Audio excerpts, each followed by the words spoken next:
bonjour et bienvenue sur Europe 1 et meilleurs vœux pour cette année 2004. Bonne année Daniel Evenou. Bonne année à tous. Baiser, baiser, baiser, baiser, On baiser. est quel jour? Je 1er suis pas janvier. réveillée. Ah, nous sommes le 1er janvier. Ça commence fort. Bougie l'émission au départ. Elle est bourrée hier. Non, mais exactement. Bonne année Jean-Luc Lemoyne. Merci, bonne année à vous. Bonne année Philippe Gueluc. Bonne année Laurent Ruquier, bonne année les amis. Et bonne année la France. Bonne année au chat. Merci. Que le chat se porte aussi bien en 2004 qu'en 2003. Et que les souris dansent. Non, Jean Benguigui, je peux pas vous souhaiter une bonne année. Vous allez mourir cette année. Mais quelle horreur, Meister, que Dieu nous préserve. Vous dites ça tous les ans. Mais alors. non, je dis pas ça, je dis pas ça. On s'est moqué de moi parce que j'avais le cafard au premier réveillon du siècle et mes amis me demandent mais peut-être l'air tellement triste. J'ai dit oui parce que ce siècle va commencer et puis je vais pas le voir finir, c'est tout. Bonne année Jérôme Bonaldi. Bonne année. Et joyeuse plâtre. J'enlève dans 5 jours si tout va bien. Dans 5 jours, j'ai fini mon plat. Vous l'avez encore, je pensais qu'on allait revenir et que vous n'auriez plus ce plâtre. Non, 3 semaines, 4 semaines, hein, il faut ça. Donc t'as pas dansé au réveillon? Non. Et moi, j'ai dansé. T'as gardé le sac Je suis à ta crevée. copine. Dites, vous savez quand même pourquoi on est là. Bien sûr. Pendant 2 jours. Le bilan. Aujourd'hui, 1er janvier et demain, vendredi 2, nous allons faire un bilan des événements de l'année écoulée, comme on le fait d'ailleurs depuis 4 ans maintenant, sur Europe 1.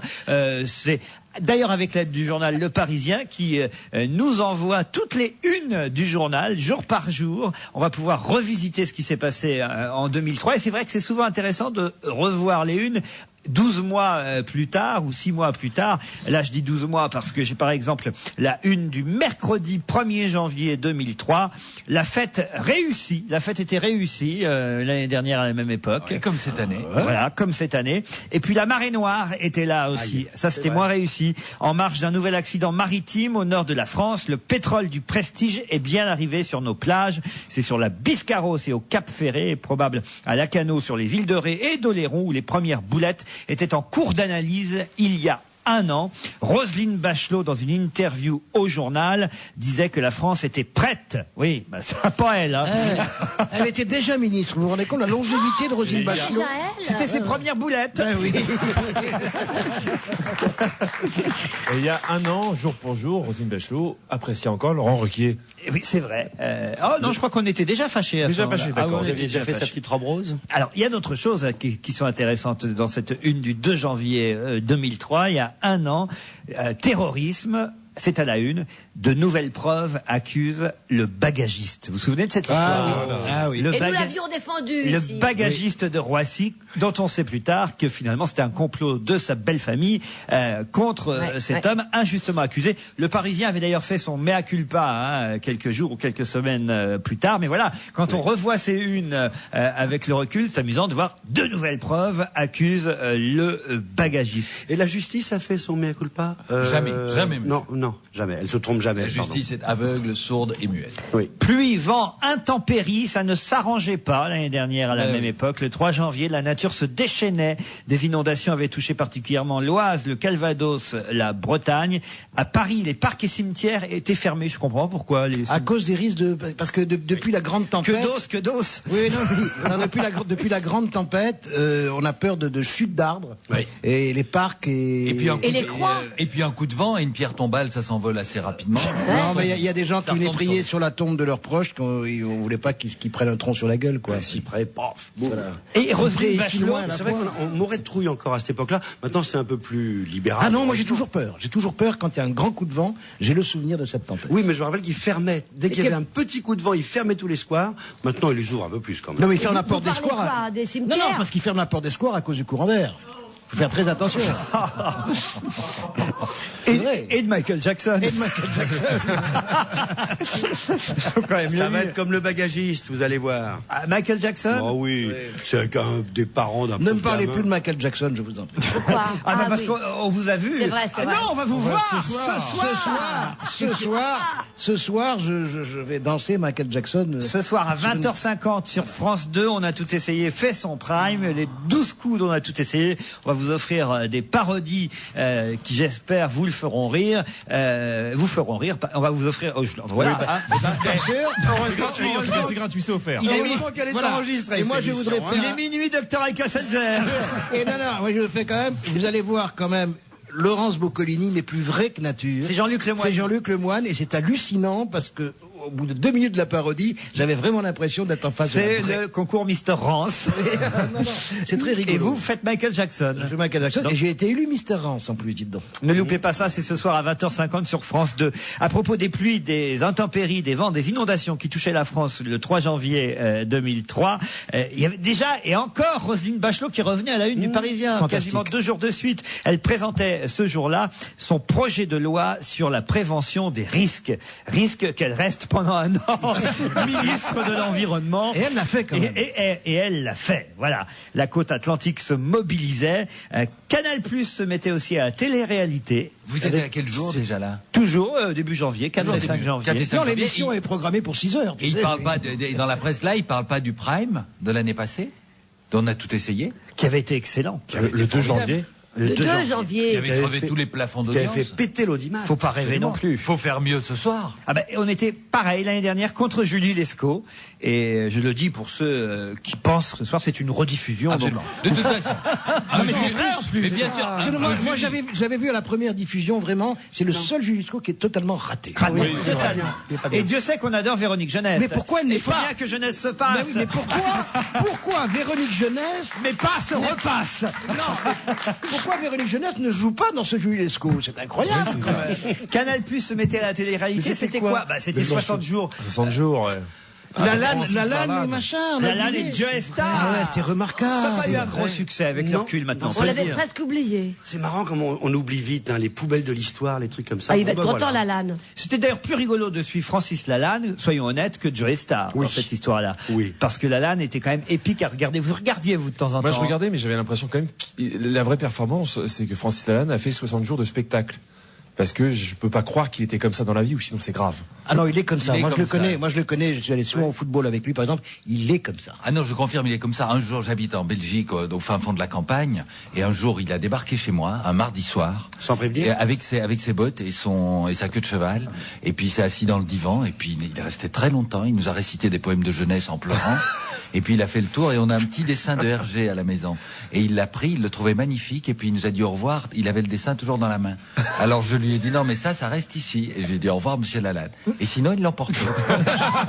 Alors faites gaffe s'il vient chez J'en vous. connais d'autres qui font ça. C'est notre ami et producteur Gilbert Rozon qui ne peut pas quitter un endroit sans prendre quelque chose de l'appartement, du lieu ou du bureau. Ah mais chez moi, il a pris un coup de pied aux fesses. C'est une règle. Gilbert fait ça. Il a fait ça plein de fois. C'est très amusant à voir parce qu'il le fait. Je me souviens de mon premier rendez-vous en tant que, on va dire, je n'arrive même Humoriste. pas à dire ni écrivain ni auteur. Mais pour mon premier bouquin, c'était chez Michel Lafon. Remarquez, en même temps, il s'est bien payé. Mais depuis. Mais c'est Gilbert Rozon qui négociait mon contrat d'édition avec Michel Lafon. On arrive dans le bureau de chez Michel Lafon. Il y a des tas d'énormes bouquins, des collecteurs, des trucs. Et on est dans le bureau. Et Gilbert voit un truc qui l'intéresse, je sais plus quoi. Et hop, je le vois prendre ça sous son bras, mais devant Michel Lafon, pas. Ça s'appelle pas du vol parce que c'est devant les yeux de la personne. Et Gilbert est reparti. Et lui, Michel Lafon, n'a jamais osé lui dire, mais pourquoi vous emmenez ça? Je dis, Gilbert, mais enfin, tu te rends compte, tu as emmené 2 ou 3 pièces de collection là. Ben, il faut leur faire comprendre que quand même, tu vaux cher, puis que tu fais partie de... C'est bien. Et il fait ça systématiquement, Gilbert. Et il a un musée comme ça chez lui d'objets volés. alors. Et c'est formidable. Il y a une chose qui est très amusante à voler sur les petites cuillères. Ah oui, Ah oui, moi je l'ai fait pendant 15 ans. c'est vrai. Et Surtout au dans bout les de- flunchs. Au bout de 3000 cuillères, j'ai Vous faites pu une en faire. collection, hein. Vous avez même fait collection d'un couteau cette année. Ah, c'était le 6 janvier. Moi, c'était le On 6 y arrive. janvier. On y arrive. On va y arrive. arriver. Elle l'avait bien rangé, son couteau. Mais avant, il y a autre chose d'intéressant à la une du Parisien en ce début janvier. C'est d'abord l'annonce sur France 3 d'une émission où on va nous raconter les origines de l'homme. Et puis dans un deuxième temps, ce titre, la qualité, ça marche aussi à la télé. Le triomphe de l'Odyssée de l'espèce. Souvenez-vous, une émission qui avait battu des records d'audience face à d'autres programmes, on va dire, d'une banalité. Oui, face à, par exemple, à Julie Lescaut. l'Homo erectus sur Canal encrypté. Eh ben, ça avait marché l'Odyssée. Moi, j'avais pas vu, je dois Qu'est-ce dire. Moi, que je l'ai c'était vu. Qu'est-ce que c'était C'était Jacques Malater qui a réalisé ça avec des acteurs, des tout, parce que c'est un vrai, c'est un film, c'est pas un documentaire évidemment. Et c'était passionnant, c'était magnifique. Ça sort en DVD et avec le livre qui va avec, le DVD plus le bouquin. Bon, bah, c'est trop tard pour Noël, on est déjà le 1er janvier, mais Pour Pâques. C'est vachement bien. C'est très très très bien. C'était malin, intelligent. Enfin, une chaîne du service public qui prend des risques, qui fait de la contre-programmation et morale, magnifique, ça paye, ça marche. Les gens aiment ça, ont regardé, c'est un gros succès. À la une du Parisien, les samedis 11 et dimanche 12 janvier 2003, on avance déjà dans le mois de janvier. Eh ben, effectivement, le rectificatif, bagagiste terroriste, l'hallucinant complot, il s'appelle Abderrazak Besseguir. Il y a 24 heures encore, il était mis en examen et incarcéré pour association de malfaiteurs en relation avec une entreprise terroriste. Il a été blanchi et libéré de toute urgence au terme d'une enquête un peu folle et à surprise. La police est désormais persuadée qu'il avait été victime d'un incroyable complot, une cabale montée par sa belle famille. Voilà, le rectificatif est fait 10 jours plus tard. 10 jours plus tard. Et pour une fois, je vais féliciter la police parce que assez vite, ils ont abandonné cette piste, ils auraient pu le laisser moisir pendant des mois en prison. On les a pour beaucoup de influencés. gens. Non. Et si, sur cette émission, on était tous pour Oui, le non. bagagiste. Oui. Bon, oui, non, C'est mais grâce à nous. D'ailleurs, la première fois non, qu'on non, était pour les bagagistes, parce que je vais vous dire, moi je n'aurais pas foutu un tôle pour terrorisme, mais pour tous les bagages qu'on n'a jamais retrouvés, Ah oui, tu l'aurais et qu'on foutu. attend pendant 1 heure à l'aéroport, il méritait bien qu'on le fasse chier pendant toi, tu 8 l'aurais jours. foutu, tu l'aurais foutu. Il a payé pour tous les autres. Toi, tu l'aurais inculpé, Laurent, tu l'aurais inculpé de bagagisme, c'est ça? Exactement. Plus triste, évidemment, et on sait que depuis, elle n'a toujours pas été retrouvée, et qu'une enquête continue. La petite Estelle, 9 ans, en Seine-et-Marne, disparaissait. C'est toujours à la une de ce week-end du 11 et 12 janvier. La mort de Maurice Pialat aussi, en cinéma. C'était il y a 1 an. Maurice Pialat nous quittait, mort d'un rebelle, titrait Le Parisien. Vous n'avez pas tourné avec Pialat, vous? Non, jamais. Daniel Evenou? Non. Jamais rencontré? Non. Non. Son meilleur film, vous? Loulou. Le quoi? Loulou avec Depardieu. Ah, Isabelle Loulou, Huppert. j'avais compris, Ah, le moi, loup. c'était, Non, Loulou. aidez-moi. Moi, je vais vous dire, si vous m'aidez avec Jean-Yann et Marlène Jobert, Nous dirons n'irons pas ensemble. Vous auriez aimé quand même tourner avec Pialat, Daniel? Mais bien sûr, mais pas me faire gifler. Ou juste un petit peu. Un peu maso. Moi, j'aurais adoré. Besnéard, à chaque fois, il me dit, il faut absolument que tu rencontres Maurice, parce que c'est vraiment un cinéaste pour toi, tu vois. Eh bien voilà, 1 an Ben plus non. tard, on l'appelle Maurice Plula. Voilà.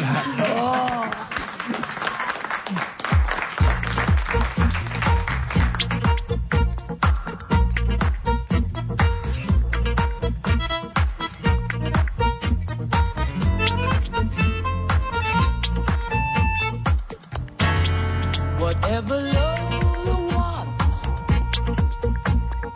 Lola gets. And little man, little Lola wants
Forever, Lola Want, c'était Sarah Vaughan.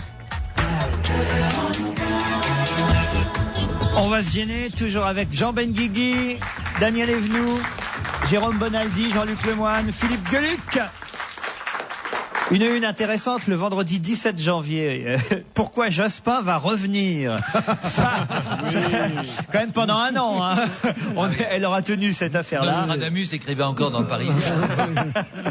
C'est intéressant de voir ça aussi. Bah, il paraît qu'il va vraiment revenir. Oui. Moi, on me confirme je peux pas vous dire mes sources, mais on me confirme. Ah bah si, il faut les lâcher maintenant. Non, mais et c'est vrai que plus on me le dit, plus j'y crois volontiers. C'est-à-dire qu'en 2007, vous verrez que le duel, ce ne sera pas entre Sarkozy, entre Strauss-Kahn, ce sera encore Fabius. Non.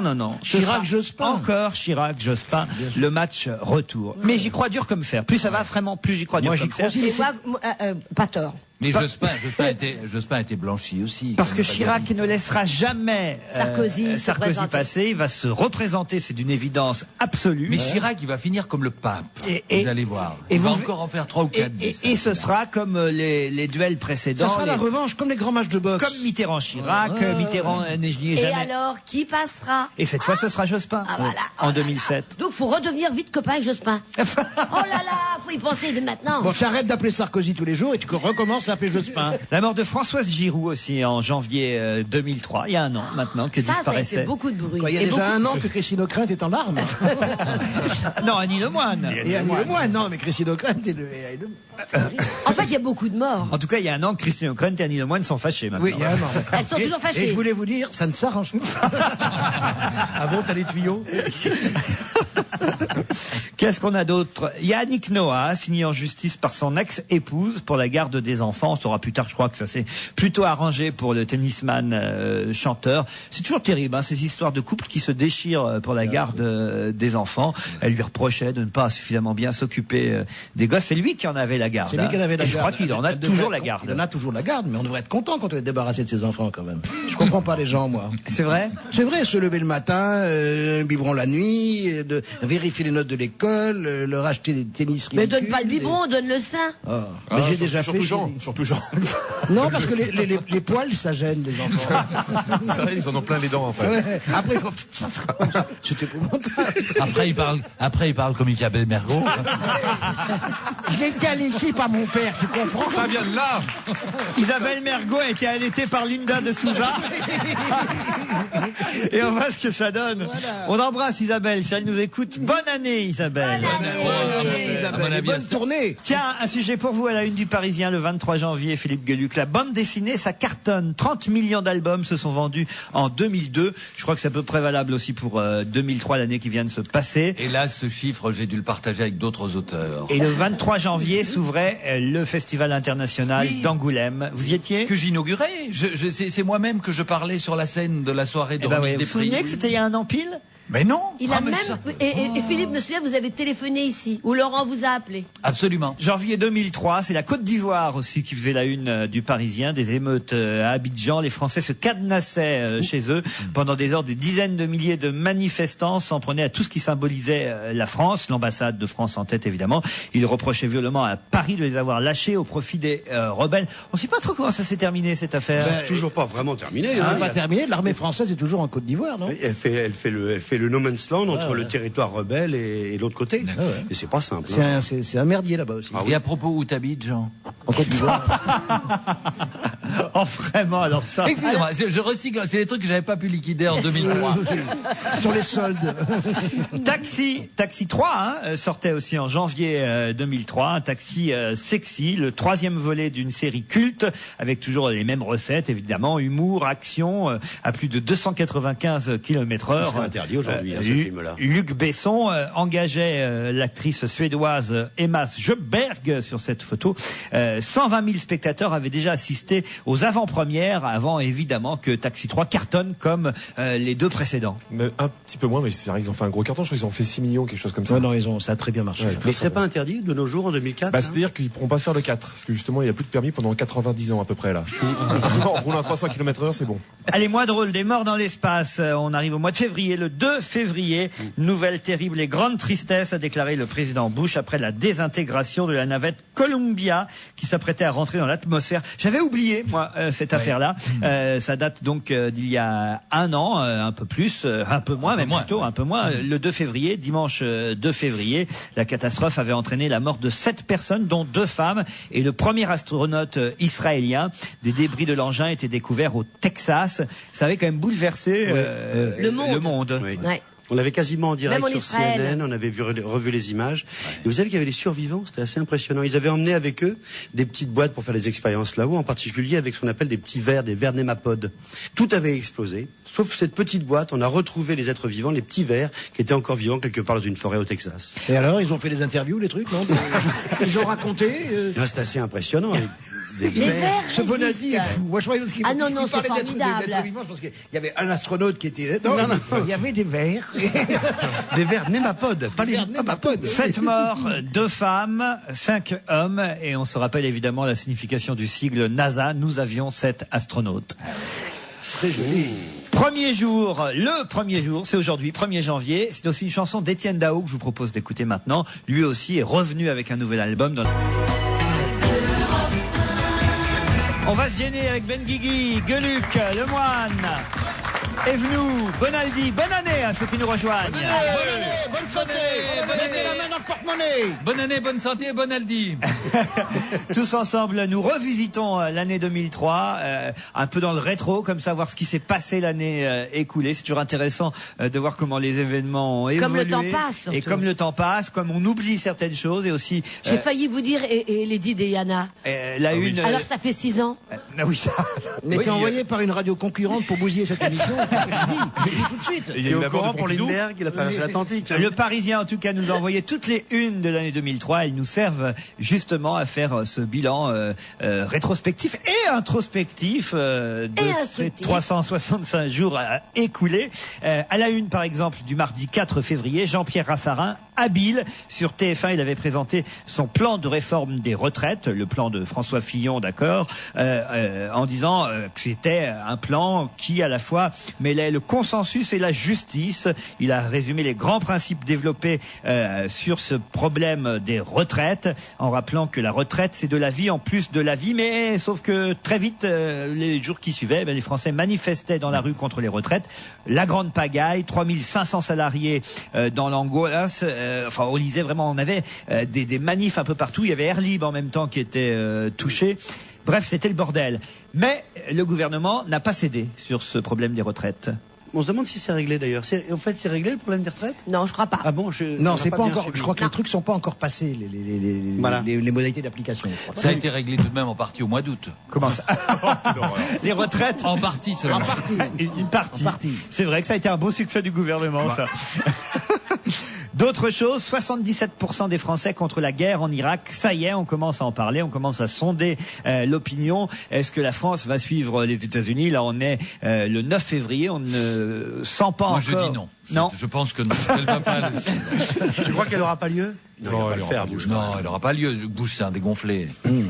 Mort du producteur Daniel Toscan du Plantier le 12 février 2003. Un festival. À ouais. Berlin. À Berlin, exactement. Crise cardiaque. Crise cardiaque. Vie curieuse, hein, la vie de Toscan du Plantier, un homme à femme, on le sait. Hein, il a eu de nombreuses compagnes et épouses, dont une dont le meurtre n'a toujours pas été élucidé en Irlande. L'affaire court toujours. On sait même que le journaliste accusé continue à démentir les faits, bien qu'il soit de plus en plus menacé par quelques témoins sur place. Journaliste, accusé, témoin. C'est vrai qu'il était très près, très proche et qu'il savait vraiment. Pour le moment, beaucoup non, de c'est choses. rien. On Ouais. peut pas dire. Mais Il enfin, est ça a l'air très compliqué. Vous l'avez connu, Toscan du Plantier, Daniel? Bonjour, au revoir. C'est-à-dire? Bah, bon, dans des réceptions, bonjour, au revoir. Ah oui, moi aussi. Ça devient très pénible en fait. Moi je croyais qu'il connaissait tout le monde, elle connaît pas Piala, elle connaît pas Toscan du Plantier, mais tu connais qui en fait? Non, Toscan était un homme extrêmement brillant, C'est vrai. très drôle et très. C'était un personnage assez extraordinaire. Et c'est vrai c'était une espèce. Poli, bien élevé aussi. Ah oui, Bonjour, du Plantier, du Plantier. On va se gêner, toujours Daniel Evenou, Jean-Luc Lemoyne, Jean Benguigui, Jérôme Bonaldi, Philippe Gueluc. Triomphe pour le président de la République Jacques Chirac en visite d'État en Algérie. Une marée humaine à Alger historique, titrait Mais vous le êtes quel Parisien. mois, là ? C'était quand ? On est en mars déjà, mars 2003. Il a été ovationné par une foule immense 41 ans après l'indépendance de l'Algérie, et alors que les États-Unis prévoient d'attaquer l'Irak, les deux pays, la France et l'Algérie, scellaient des retrouvailles à la fois affectives et politiques. On ne peut pas nier que c'était un succès. C'était un succès, et Chirac dans le monde arabe est considéré comme un allié, justement, parce qu'il est dans le conflit israélo-palestinien très, très modéré et très proche des Palestiniens quand même. Il aime bien le couscous. Il aime tout. Un bon couscous avec arrosé à la Corona, il se régale. Lui, du moment que ça se mange, il Alors, Vous le faites bien, vous, Jean, le couscous? je sais pas le faire, c'est ma maman qui le fait. Tant qu'elle vit, je le ferai pas. Elle fait la semoule elle-même? Non, elle fait pas la semoule elle-même, elle roule le couscous. Ah, ça s'appelle Non, comme parce ça. que elle a essayé de planter un peu de blé pour ensuite. mais enfin, c'est un gros travail, tu sais. On a déjà fait la semoule d'orge, plutôt Bien que de blé sûr, dur. bien sûr, bien sûr. Boulette ou merguez? On peut boulette, évidemment. Il y avait quelques merguez qu'ont introduit les Tunisiens dans cette Et un peu royal, un peu de poulet de temps en temps. Non, écoutez, le couscous, ça se fait à une seule chose. Parce que c'est comme si on mangeait, si on fait à plusieurs choses, c'est comme si on mangeait un cassoulet avec de la choucroute. Ouais. Qui est tout Et alors dedans. c'est bon, c'est bon. Oui, pour toi. Eh, qu'est-ce que tu viens pas t'occuper de notre cuisine, toi? Voilà. Non, je veux dire, on cassoulet fait avec du avec du reblochon, poulet, ou avec du mouton, ou avec du bœuf. En Algérie, on fait beaucoup au bœuf. Un témoignage étonnant à la une du Parisien le dimanche 2 mars. Moi, Françoise, 55 ans, femme de prêtre. Et on sait que ce témoignage va être suivi par des tas d'autres de femmes qui avouaient vivre j'allais dire en communauté, non. En communion avec Oui, un c'est la bonne prêtre. du curé, quoi, en fait. Voilà, c'est, Évidemment. Et elles ont eu des enfants. ça me chatouille, ça me gratouille. Ça me donne des idées. Et voilà. Et elles ont eu des enfants, non? Ah oui, bien sûr. Vous dites toujours, il y en a eu plusieurs dans l'année, on attend toujours le coming out de Madame Wojtyla. La femme du La femme pape. de Carole. Oui. L'éternelle jeunesse de Tintin. 20 ans après la mort d'Hergé, on célébrait Tintin au mois de mars 2003. Quelle occasion? C'est pourquoi? 20 ans après la C'est 20 ans. 20 ans. 20 ans de la dire. mort. Mais Hergé, merguez, j'allais dire. Hergé est mort en mars 2003. Et figurez-vous que, voilà un des hasards de l'histoire de la bande dessinée, le chat est né à quelques heures près, le jour de la Profiteur, mort. profitez dégoûtant. Tu crois que c'est une réincarnation? Je pense que c'est une réincarnation. Et Ou bien pourquoi, t'as senti qu'il y avait un d'après créneau? toi, Tintin est toujours vieux garçon. C'est la question qu'on se pose. Eh bien, on attend le coming out de Madame Tintin, justement. Là, c'est pareil que les curés. Ce serait la Castafiore? Il aurait... Ou une relation avec le capitaine Haddock. Moi, je pense que c'est plutôt Milou. Tintin est zoophile. Mais il y a des gens très sérieux, des tintinophiles très sérieux qui ont travaillé sur la Bien société sûr. de Pourquoi Tintin. croyez-vous qu'Haddock fume la pipe tout Guerre en Irak, imminent, titrait le Parisien. Nous sommes le jeudi 6 mars en déclarant qu'il pouvait parfaitement se passer d'une résolution de l'ONU. George Bush a clairement annoncé la couleur. La guerre en Irak aura lieu. Nous sommes le jeudi 6 mars Je peux te dire, 2003. le jeudi 6 mars, c'était mon anniversaire et j'ai pas eu un seul DVD de gens qui m'aimaient. C'est ce que je voudrais dire.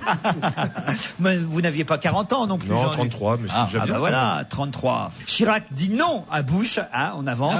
ouais. Nous sommes le 11 mars et effectivement la position de la France restera intraitable. Non, nous ne ferons pas la guerre en Irak. Monsieur de Villepin fera même un triomphe là-bas à l'ONU lors d'un discours peu apprécié, il faut bien le dire, des Américains. Il était très brillant, Villepin, parce qu'il a un côté mousquetaire à l'ancienne, comme ça. C'est un immense beau mec, quoi.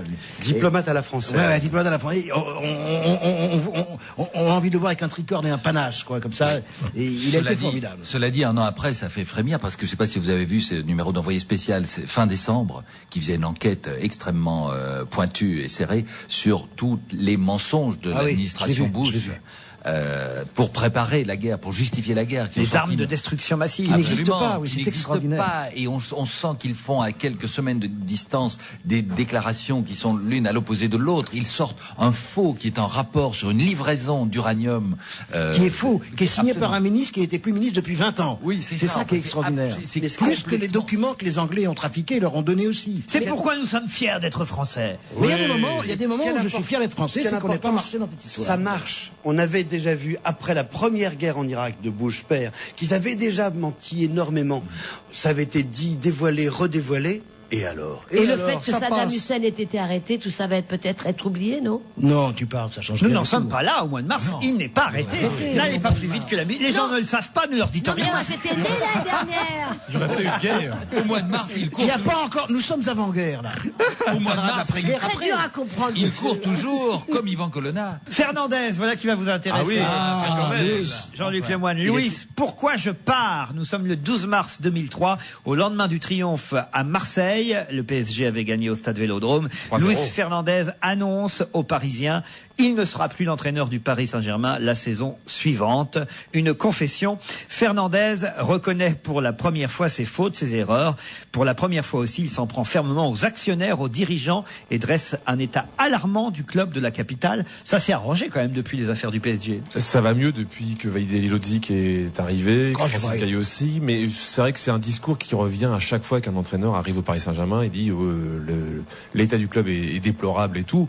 Ce que je voudrais dire, c'est que surtout, il faut plaindre les supporters qui sont à la diète depuis plusieurs saisons. Et il y a un gros gâchis quand même sur la période Fernandez. Ils n'ont pas réussi à s'entendre entre les dirigeants et l'entraîneur, et surtout entre l'entraîneur et les footballeurs. Ce qui me fait rire avec Jean-Luc, c'est qu'on parle de l'Irak, il déconne et tout. Et on parle du PSG. Alors là, c'est sérieux. ça devient très sérieux. Là, on parle de choses importantes. À la une du Parisien, les samedis 15 et dimanche 16 mars. Et là, on sait, avec l'information qu'on a connue par la suite, combien on peut regarder cette photo avec émotion. Un baptême, le samedi et dimanche 15 et 16 mars, le baptême du Queen Mary II, le plus grand paquebot jamais construit, prend pour la première fois contact avec l'eau, 8 mois après la pose de la première tôle.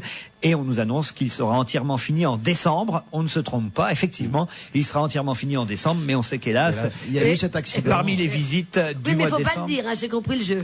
Exactement, faut pas le dire. J'ai vu sur Thalassa l'autre fois un énorme document sur la construction du Queen Mary. C'était extraordinaire. Magnifique. En quelques mois, comment fabriquer un monstre comme ça, la qualité technologique, l'engagement des gens qui font ce bateau, ça a été une chose merveilleuse. Voilà, je suis techniquement, fier d'être français, d'avoir Moi construit aussi. ce bateau et de l'avoir Vraiment. vendu aux Anglais. Moi aussi. Au musée de la Marine, il y avait toute l'année 2003, l'année dernière. Comme ça, le quotidien, on pouvait suivre parce que Alstom Atlantique faisait les images à chaque fois. C'est passionnant. Et technologiquement parlant, c'est magnifique. Ça donne envie d'être ingénieur. Je dis ça parce qu'il y a de moins en moins de gens qui ont envie d'être ingénieur. Mars 2003, disparition de notre patron, Jean-Luc Lagardère. On avait évidemment beaucoup parlé ici. C'est son fils, Arnaud Lagardère, qui a pris la succession du groupe. Voilà, une petite pensée pour sa famille. sûr. Un an après sa disparition, Bush à Saddam, partez, c'est la une du Parisien le 18 mars, après avoir renoncé à défendre sa deuxième résolution devant le Conseil de sécurité de l'ONU. Eh bien, George Bush laisse une dernière chance à Saddam Hussein en lui disant: partez, quittez le pays. On saura évidemment quelques mois plus tard, Daniel, Il n'est pas parti. voilà. Mais Mais il n'est toujours pas parti, il a toujours pas quitté le pays d'ailleurs. Il Un an ne quittera après. jamais. Un an après, pourquoi il faisait la guerre alors? Pourquoi? pour les pétroles, Pour le pétrole. Ah, d'accord. Eh oui. D'accord, c'est pour le pétrole. évidemment. Oui, évidemment. Plus gai, plus joyeux, la sortie le 19 mars du film de l'année 2003. Lequel, à votre avis? Celui qui a fait le plus d'entrées en 2003 pour le cinéma français? Allez, Amélie allez. Poulain. Non, Allez. Amélie Poulain, c'est plus vieux que ça. Enfin, l'année dernière, mars Astérix. 2003, Chou, Gad Elmaleh va triompher avec son personnage de travesti maghrébin irrésistible. Un film de Merzak Alouache. Voilà, monté à Paris, il file le grand amour avec Alain Chabat dans ce film. Ça a été un triomphe, Chouchou, le film qui a fait le plus d'entrées Et le pour plus d'argent, cinéma parce français. que vu l'investissement du départ, c'est le film qui a fait le plus d'argent en France. Exactement, depuis des années. petit budget et grosse recette. Un rêve, Oh, quoi. comme ils parlent bien tous les deux. Redites-le ensemble. Petit budget et Grosse recette. voilà. Ça fait cochon un peu. Cinéma toujours, la sortie d'un film qui aura moins bien marché que Les Enfants du Marais, mais toujours le duo Jacques Villeray, André Dussolier, et toujours Jean Becker pour ce film effroyable Jardin qui faisait la une du Parisien le 26 mars 2003. Un crime au paradis? Non, Effroyable c'est, Jardin. Effroyable Effroyable Jardin. Jardin. Voilà, une Qui belle. l'avait mis en scène? Jean Becker. Eh bien donc, l'auteur, il est déjà mort ou pas? Jean Becker, il n'est pas mort, non? Non, pas Jean Becker. Jean-Baptiste, aidez-moi là. Celui qui est mort, l'écrivain. Molière. Japrisot. Vauquelin. Oui, Japrisot. Mais c'est pas un truc de Japrisot, ça. Parce qu'il était déjà mort? Non, mais c'est pas un livre de lui. Ah bon, d'accord. C'était quoi que vous aviez vu hier soir? Je savais pas que c'était une émission avec handicap. moi. Comme aux courses, entre fou et venou. Allez. Ça fait combien de temps? Puisqu'on fait un petit récapitulatif de l'année. Vous êtes avec nous depuis combien de temps, Daniel? Vous regrettez déjà? Non, non. Ça fait 1 an plus 3 mois. Ah voilà, donc vous étiez déjà là à la même époque l'année dernière. Et dans oui, le même oui, état. oui. Et dans le même état, Non, surtout. c'était le soir et vous n'aviez pas pu parler. Un moment d'inconscience. Oui, non, non. J'étais en pleine temps parce que le soir, Tu sais que pendant la guerre, elle travaillait comme brouilleuse. Brouilleuse d'émission. Tu sais, les communications passaient plus. Mettez-vous au milieu, c'était fini. Une autre disparition de quelqu'un qu'on connaissait peut-être un peu mieux, vous Daniel sûrement, Jean aussi, Daniel Secaldi. Ah oui, c'est un ami à oui, moi. mort d'un acteur populaire à la une du Parisien le 28 mars 2003. Daniel Secaldi était, il est vrai, un des comédiens qu'on aimait, populaire au théâtre, à la télévision évidemment, dans de nombreux Je salue feuilletons. Laurence, son épouse, qui a eu beaucoup de chagrin. Et un de ses derniers rôles au cinéma, ça a été dans Le Vélo de Guylain Lambert avec Benoît Poelvoort, où il jouait l'entraîneur de Benoît Poelvoort. Voilà, hommage à Daniel Secaldi, un peu moins d'un an après sa disparition. C'était le 28 mars 2003. Premier attentat suicide contre les Boys, c'est la guerre en Irak, toujours. Et ça fait la une du Parisien le 30 mars. Ça- Oui. Ah, on est déjà le 30. Eh oui. Ah oui, et quoi, et sur le déclenchement des opérations, ils n'ont rien fait dans le Parisien. Si, vous l'avez passé. Ah comme si, je ça. l'ai passé déjà, je l'ai dit. Il a dit. Non, c'était le 20. La On dernière fois savait que pas j'en ai encore parlé. s'ils c'était allaient le 20. attaquer. Visiblement, ils ont attaqué là. Ouais. Non mais crois même qu'ils je ont peux envoyé je vais un- pas vous faire tous les titres Ah sur non, l'Irak. non. Voilà, ça y est, la guerre. Non, mais enfin, voilà. c'est quand même une date clé, le déclenchement de la guerre. Voilà, sûr, c'était le 20. C'était le jeudi 20. Et moi, je la retiens parce que le Je peux- 22. Je peux vous donner les dates. Ah, voilà. 18 mars, Bush à Saddam partait. 19 mars, dernier jour de paix, donc ça doit être le 20 mars. C'est le 20, je m'en souviens bien, c'était un jeudi parce que le 22 mars, je faisais le numéro spécial du soir en Belgique pour la première apparition Ah du oui. chat et j'avais dessiné entièrement le journal sans y Ah mettre oui. une seule photo. Je l'ai vu. Et le problème On était l'avait. de savoir si on pouvait se permettre de faire une pitrerie pareille alors que la guerre venait de commencer. Évidemment. Et Bush, qui ne respecte rien et surtout pas moi, a déclenché la guerre 2 jours avant mon édition spéciale. Quel con, tu Et j'ai- respectes rien non plus. et moi, Ton j'ai journal. et j'ai fait quand même mon journal. Et le 28 mars, le Parisien annonçait guerre en Irak, ce sera long. Là au moins, ils avaient raison, ce sera long. Alors pour moi, c'est un souvenir très très précis parce que la semaine du déclenchement de la guerre, je suis parti pour Israël pour faire un film. J'arrive à Tel Aviv et donc j'étais bien. Ouais, il fallait. choisis le tes film, dates, c'était date de tournage. Les Israéliens disent mais enfin on risque rien. Bon, ce sont les Israéliens, ce sont des cow-boys. Et j'arrive à l'aéroport de Tel Aviv. Vous me connaissez, moi je suis pas un inquiet, tu vois, du tout. Non, pas du tout. Une voiture qui vient me chercher en me faisant passer genre VIP, mais pour me protéger comme ça, m'emmène à l'hôtel. La dame, on me pose tout seul dans un hôtel. La dame me dit voilà votre masque à gaz. Très bien. Je prends mon masque à gaz et votre clé de chambre. Voilà, très bien, merci aussi. Ceci avec quelqu'un qui pète. Faut jamais partager sa chambre avec un comédien péteur. Et évidemment, je fous CNN tout de suite, et j'ai des images d'une guerre qui était à 300 bornes, quoi. Et j'ai pas bien dormi. Alors, j'ai pas bien dormi du tout. Alors j'ai zappé, et puis j'ai vu une comédie musicale indienne, interminable, et c'était cauchemardesque. Voilà pour quelques mois de l'année 2003. On va continuer évidemment entre 17h et 18h. Nous aborderons les mois d'avril, mai et juin tout de suite après le flash.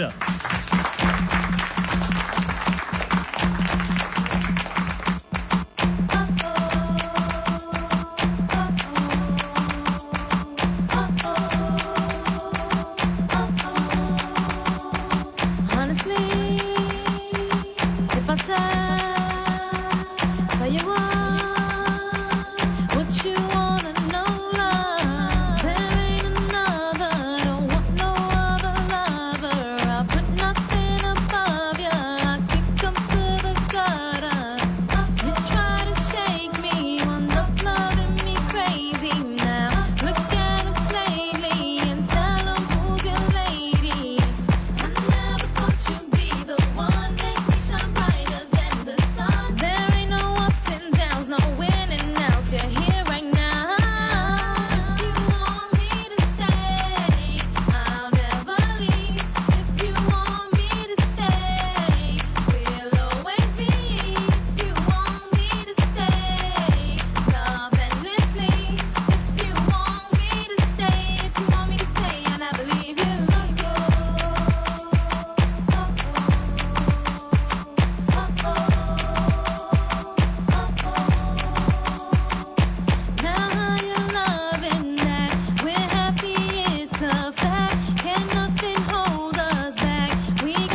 c'était Lou Midi.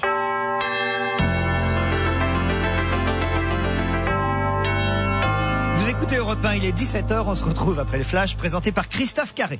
Avec la neige et les risques de verglas, le bulletin alerte orange de Météo France est maintenu jusque demain soir 18h. Les régions concernées sont l'Auvergne, la Bourgogne, la Champagne-Ardenne, le Rhône-Alpes, l'Aisne, l'Aveyron, la Corrèze, la Creuse, le Lot et le Nord.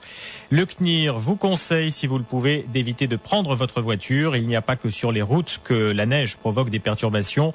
Du côté de la SNCF, sur le réseau nord et sud-ouest, elle oblige les trains à réduire leur vitesse. Comptez en moyenne des retards de 30 à 45 minutes sur les TGV Nord, les Eurostar et les Thalys. Il y a de 30 minutes à 1 heure de retard pour les TGV en provenance ou à destination du sud-ouest.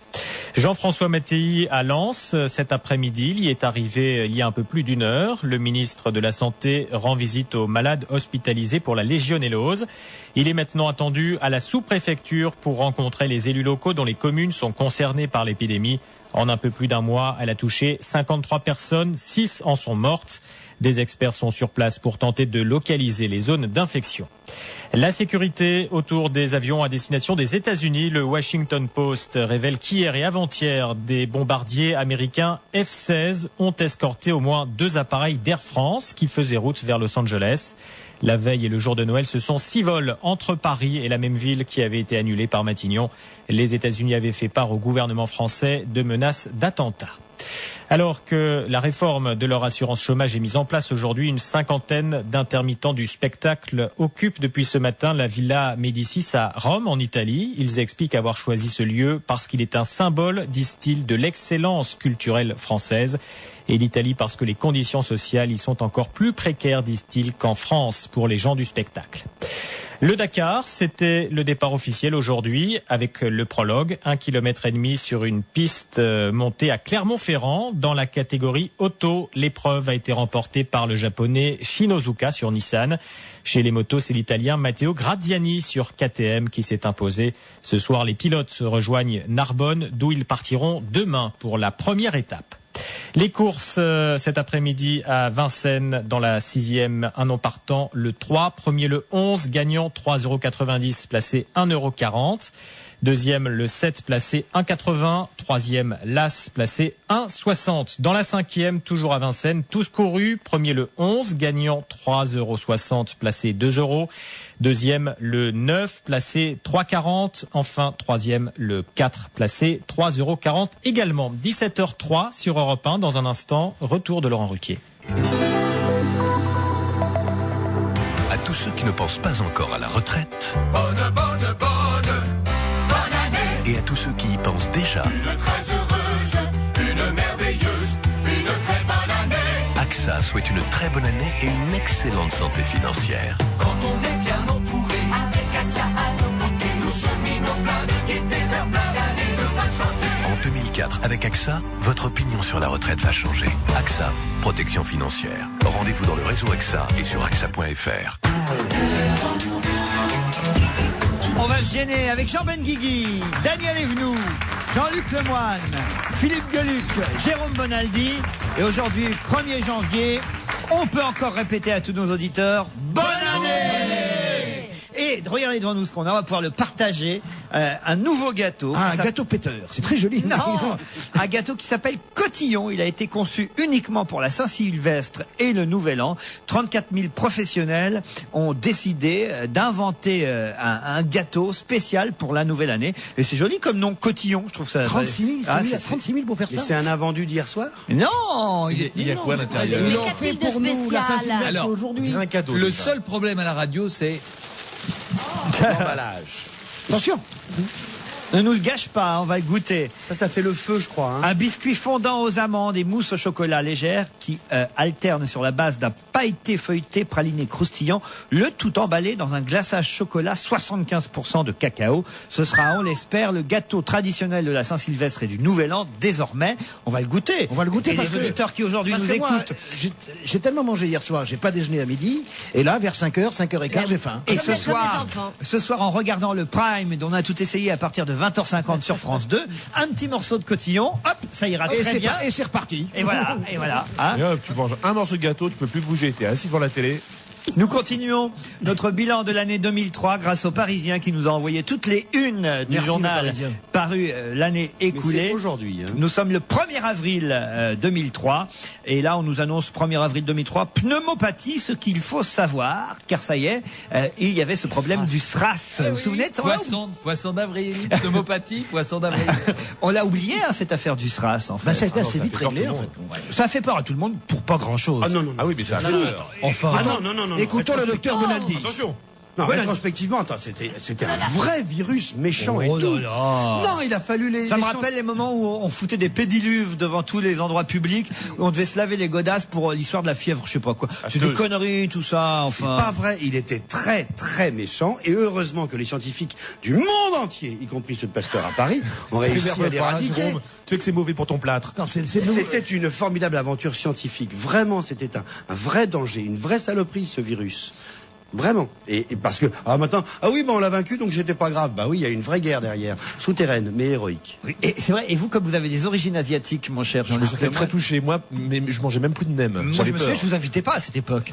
J'avais peur. J'étais quand même au chômage pendant 3 mois. Mais attendez, vous dites je mangeais plus de nem, mais ça a vraiment créé un mouvement de panique dans Paris. Les restaurants chinois étaient plus fréquentés. Ouais, c'est ça. Il y a des gens qui ont dû fermer parce Alors qu'on que c'est faisait plus- ridicule. Si le nem ne tousse pas, c'est qu'il est pas malade. Mais monsieur Jean-Luc Lemoyne a des antécédents de là-bas? Des antécédents de SRAS. Regarde, mais il Ah était... il est Bien originaire. sûr, c'est le fils que Yoko Ono a eu avec Frédéric François. Mais il a été blanchi depuis. Non, ce que nous disions, c'est que cette affaire était sûrement grave, mais Oui. bien traitée et éradiquée assez vite. Merci. Voilà ce que je Elle a voulais été bien traitée. Un nouveau Florent Pagny à la une du Parisien le lundi 7 avril. Nouvel album sorti de son single Ma liberté Oh, de merde. penser. Je savais pas que ça datait du mois d'avril. Hein. Dites On va donc le voir ça- ce soir. Elle aura fait du bruit cette chanson et effectivement ce soir dans notre émission sur France 2, Jean-Luc Lemoyne sera en Florent Pagny et chantera sa liberté de dépenser. Oui, et ça, c'est de qui? C'est de Laurent Ruquier. Ça y est, les Américains sont dans Bagdad. Le palais de Saddam Hussein a été rasé, lui aussi, mais quelques mois plus tard. Quel jour sommes-nous? Là, nous sommes le 8 avril. Voilà, Bagdad attaqué, la percée surprise des Américains. Et là, Bush chantait un peu vite la victoire, rappelons-nous-le, parce qu'on pensait qu'effectivement l'entrée des Américains dans Bagdad signait la fin de la guerre. Eh bien, que nenni!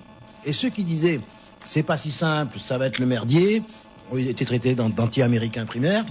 Ils avaient un peu raison. Et ils avaient un peu raison. À la une du Parisien le 9 avril, une nouvelle qui a fait plaisir à Daniel Evenou. Divorce, on va simplifier la procédure. Et c'est- Et moi, je n'ai divorcé qu'une fois. Qu'une fois? Mais oui. Avec qui vous êtes divorcé vraiment alors? François Nochet. Avec Jacques Martin, vous n'êtes pas divorcé?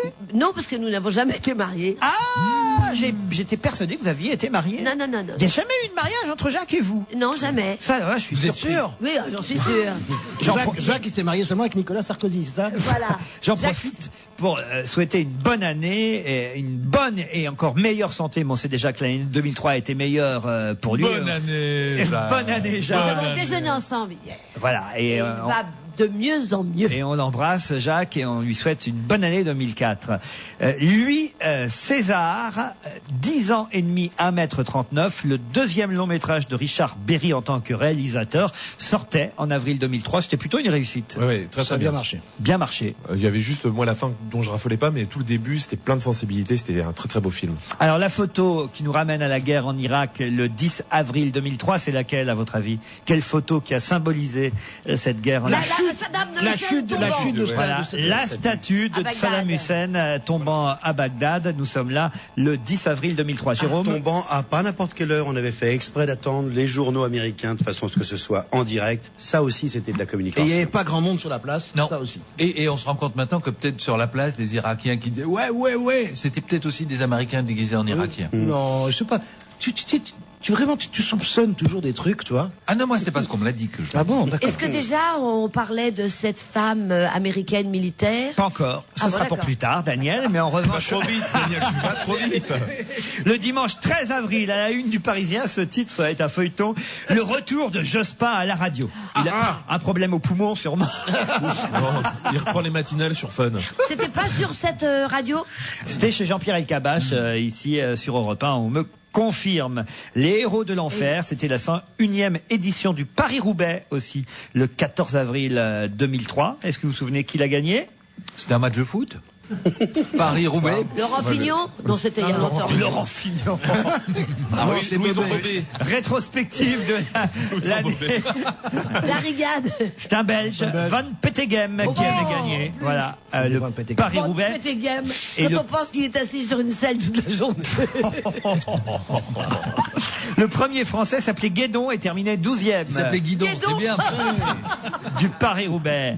16 avril, le procès Elf démarre, le grand déballage.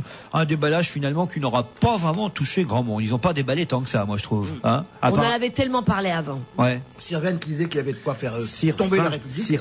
Sirvin, il demande. Sirvin. Alors moi tu m'appelles Benguigui. Voilà, Sirvin disait qu'il avait de quoi faire sauter la République et puis il a rien dit quoi. Oui. Pétard mouillé. Et il est toujours en prison?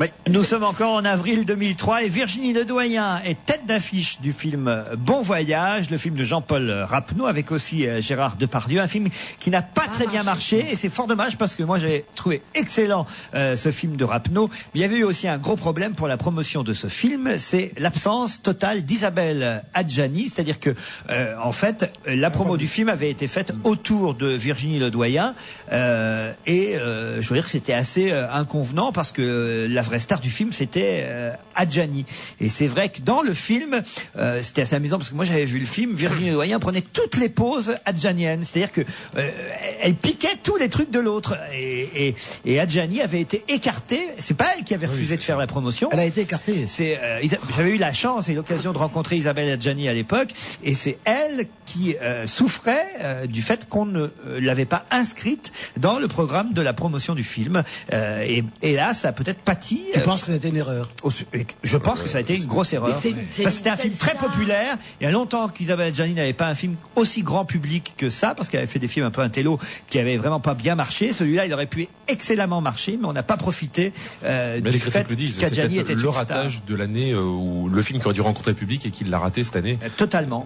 Achetez le DVD parce qu'il vient de sortir. Mais et alors c'est qui excellent. aurait pu la barrer? L'attaché de presse? Je crois que ça remonte un peu plus haut. Très compliqué, c'est lié à la production du film. Voilà. Ah, un homme? 19 et 20 avril, à la une du Parisien, une disparition qui touchera un de nos confrères, Jean Drucker, le frère de Michel, disparaissait. On sait combien, vous qui côtoyez Michel Drucker, cette disparition l'a profondément touché. On souhaitera aussi à Michel. On en profite aujourd'hui. Une bonne année! Voilà, meilleure en tout cas que l'année 2003.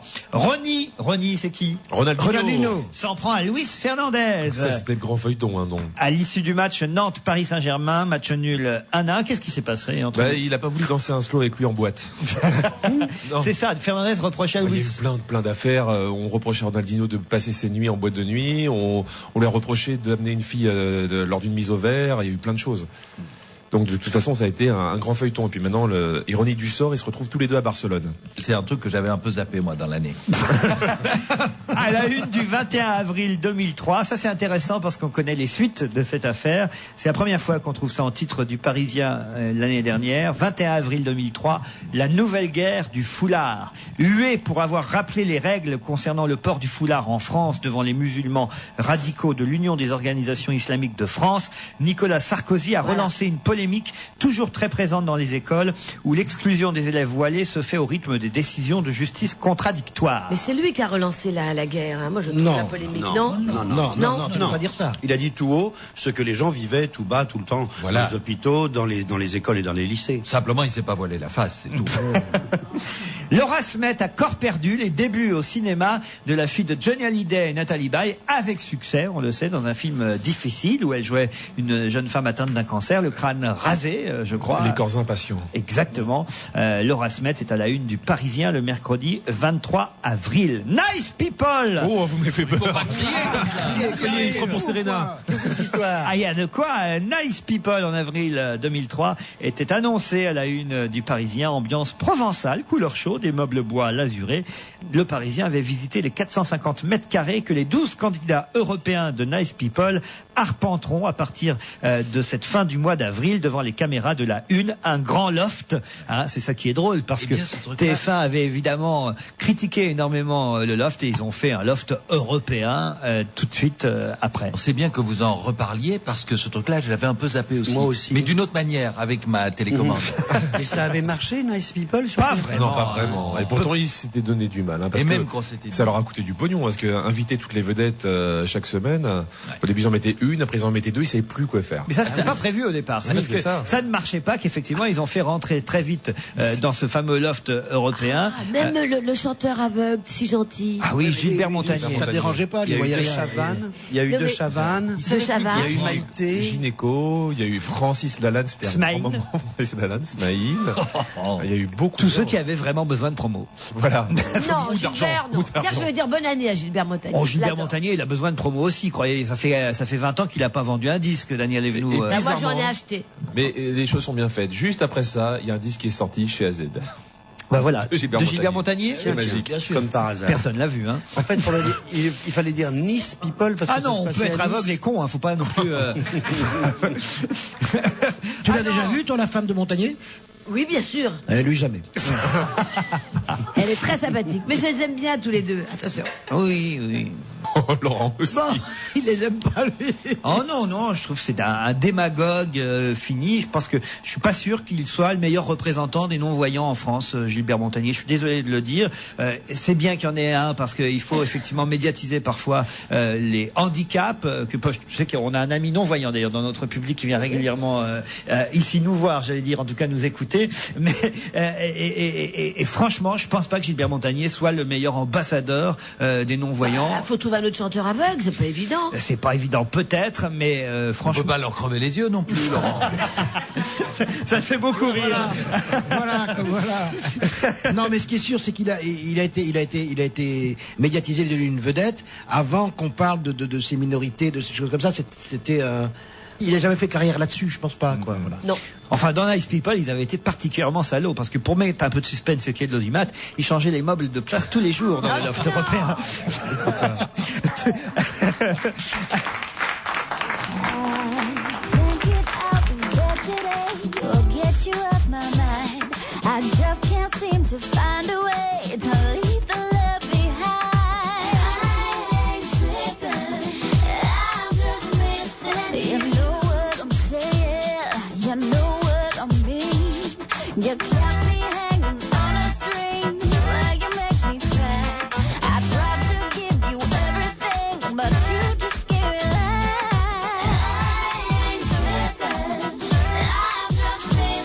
You know what I'm saying, you know what I'm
Cocorico et le titre c'est Stuck. On va se gêner jusqu'à 18h. Toujours Ben Guigui, Le Moine, Evenou, Gueluc, Bonaldi. Plus de 200 000 manifestants ont manifesté le 1er mai 2003 dans toutes les villes de France à l'occasion de la fête du travail pour protester contre des trucs à retraite. La réforme des retraites. Pas contre la retraite, Jean. Non, mais je finis mon gâteau. Il est bon le gâteau. Il est absolument délicieux. Remarquable. À ton âge, tu finis ton gâteau, toi. Le fameux cotillon. Et notamment très cette bon. petite génoise à la nougatine. Ah. Ça, c'est une merveille. On a un ami pâtissier qui est là. C'est pas le même que le non-voyant, hein, non, parce que je le dis. Ils font pas le même boulot. Oui. Mais c'est très bon, franchement. On fera goûter. Hein. Ceux qui restent jusqu'à la fin de l'émission, c'est pour regarder les gens. Goûteront le fameux très bon. cotillon. Non, vraiment très bon. Voilà pour la manif des retraites du 1er mai. Et puis alors attention, 3 et 4 mai, première une du Parisien sur le drame du Grand Bornand, la famille Flactif assassinée dans son chalet maudit. Et là, on nous disait que les analyses ADN orientaient les enquêteurs vers la piste criminelle. 3 semaines après la disparition de Xavier Flactif, de sa femme et de leurs 3 enfants, des fouilles intensives se poursuivaient dans la région pour retrouver les corps des disparus. C'est quelques mois plus tard que nous en saurons un peu plus. Nous y reviendrons. Mais en tout cas, Daniel Evenou a déjà une piste. Eh ben oui. Alors, Daniel? Ah bah oui, moi je trouve qu'il est pas net, le mec. Le témoin, Le mec qui a parlé, le voisin. Ah, moi je suis On sûre. veut rien dire, mais allez voir dans le voisinage. Oui. En plus, je suis sûre qu'on va le voir parler sur le balcon. Il y a un truc. La Croix habille les TGV, des sièges inclinables, rouges, amarantes, en seconde classe, vert pomme, en première, des appuis-têtes modulables, davantage d'espace pour les jambes, des stores à la place des rideaux. Christian Lacroix, le couturier, avait remporté en ce mois de mai 2003 le concours destiné à relooker les intérieurs du TGV de la Daniel Evenou, il SNCF. paraît que c'était le gel Lacroix pour le PC qui avait fait ça. Elle fait, Lacroix, le couturier, elle fait. Moi, je croyais que c'était le journal. La Croix qui avait décoré les TGV en mettant des crucifix dans tous les compartiments. Mais est-ce que c'est vraiment fait déjà, ça? Ça a Non, été transformé, c'est non? toujours les effets d'annonce. C'est ça qui est bien quand on regarde les journaux. Non. On dit le divorce, il y a une nouvelle loi. Bah c'est pas vrai, c'est pas vrai. Non. La réforme de la retraite, c'est pas encore La fait. Croix l'a fait une fois, parce que j'ai même pris le train. Il Oui, avait bien sûr. fait un train au mois de... il y a 3 ans. Une rame sur une ligne. Mais le TGV C'était pour une fête, la fête des personnalités de la pétanque, à pour Avignon. Ah oui, pour aller à Marseille. Pour aller à Avignon.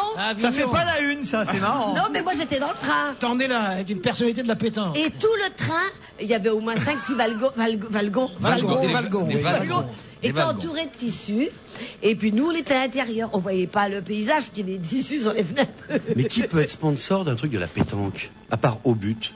Non, bah c'est le festival d'Avignon, tous les ans, c'est Gilbert Dufaux qui organise ça. Mais Il y a un d'où vient cochonnet et des l'argent boules. C'est bien. Fête des Mais il y a des personnalités de la pétanque, sponsors. c'est un concept énorme. La fête des personnalités. Les personnalités de la pétanque. Tu mets fête de la pétanque, ça marche, mais faire des personnalités de la pétanque, Et ben c'est d'un voilà, ridicule. j'en suis. Et c'est toujours à l'ouverture du festival. Moi aussi, je la ramène pas.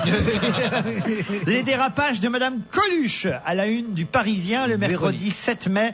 Voilà plus d'1 an que la Cour des comptes enquête sur la gestion des Restos du Cœur de Coluche. De plus en plus de personnes ayant occupé des postes de responsabilité de l'association des Restos du Cœur dénoncent différentes irrégularités. On sait que plus tard, Madame Véronique Colucci sera blanchie dans cette affaire, à juste raison, on l'espère.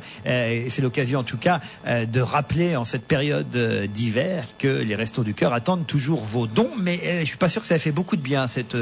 Non, ils ont eu moins de dons cette année, c'est vrai, après cette histoire. Merci, ça y est, ils ont été retrouvés, tiens, le 10 et C'est le... des 1er janvier 2004, mais on en parlera dans le bêtisier de l'année prochaine.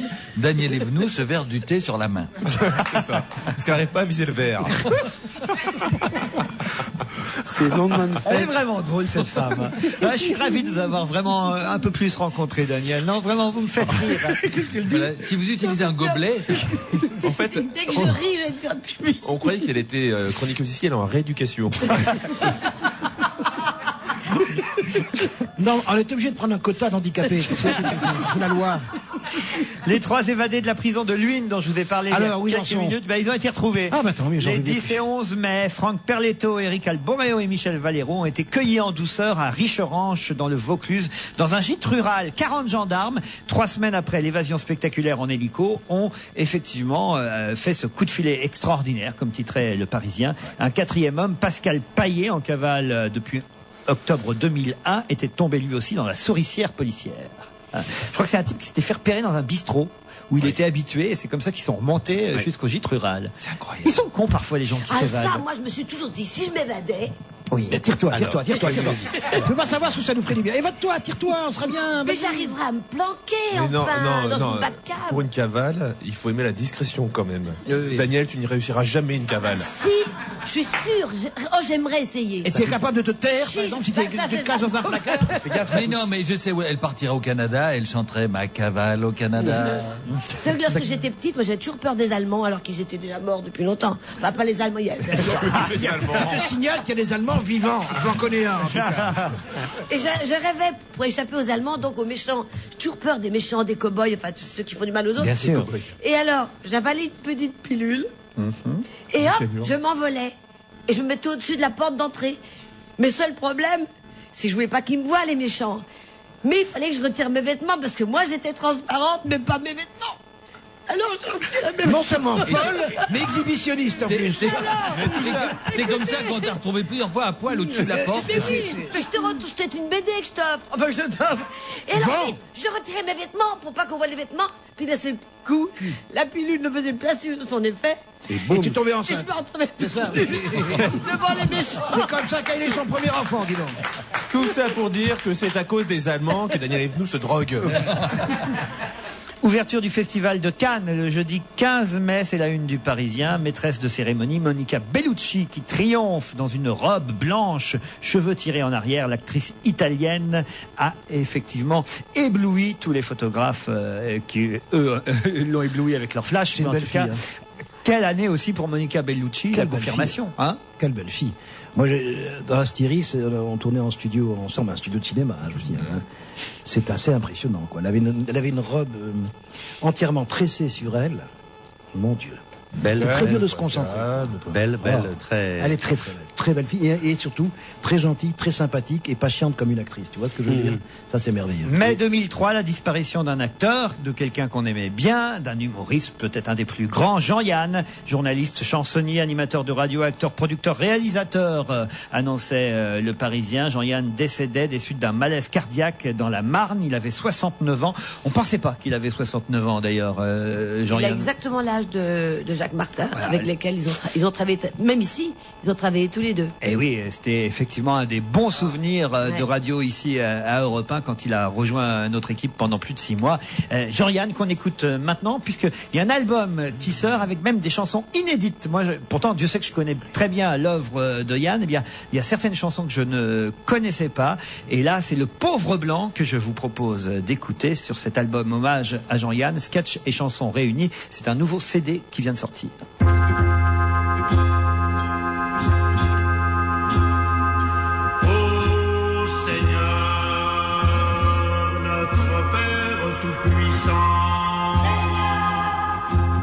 Écoutez la prière du pauvre blanc. Autrefois le blanc était heureux dans son usine. Le soir quand il rentrait dans son 2 pièces cuisine, il chantait des chansons de Delmay. Mais les Noirs sont venus avec leurs trompettes. Quand il les a entendus, le blanc a perdu la tête. Comme à Jéricho, les murs se sont écroulés et le blanc a constaté qu'il n'avait pas de tempo. Comprenez la douleur qui lui meurtrit les côtes. Ce n'est pas de sa faute au pauvre blanc. Ne peut chanter en mesure, il a bien une tessiture, mais n'a pas le jazz dans la peau. Le pauvre blanc n'a pas de tempo. Des usines de Billancourt Écoutez donc battre le cœur, les marteaux, pilons et les tours, clament la peine et la douleur des pauvres blancs de chez Renault qui veulent chanter leur malheur, mais hélas, hélas, hélas, n'ont pas de tempo. Ayez pitié du pauvre blanc, accordez-lui donc une fois de faire claquer ses doigts sur la musique à contre-temps. Vous qui êtes plein d'amour, le pauvre blanc sait qu'un jour, enfin vous aurez pitié et que vous lui accorderez le tempo tant désiré pour qu'il puisse vous louer et chanter un éternel Blanco spirituel.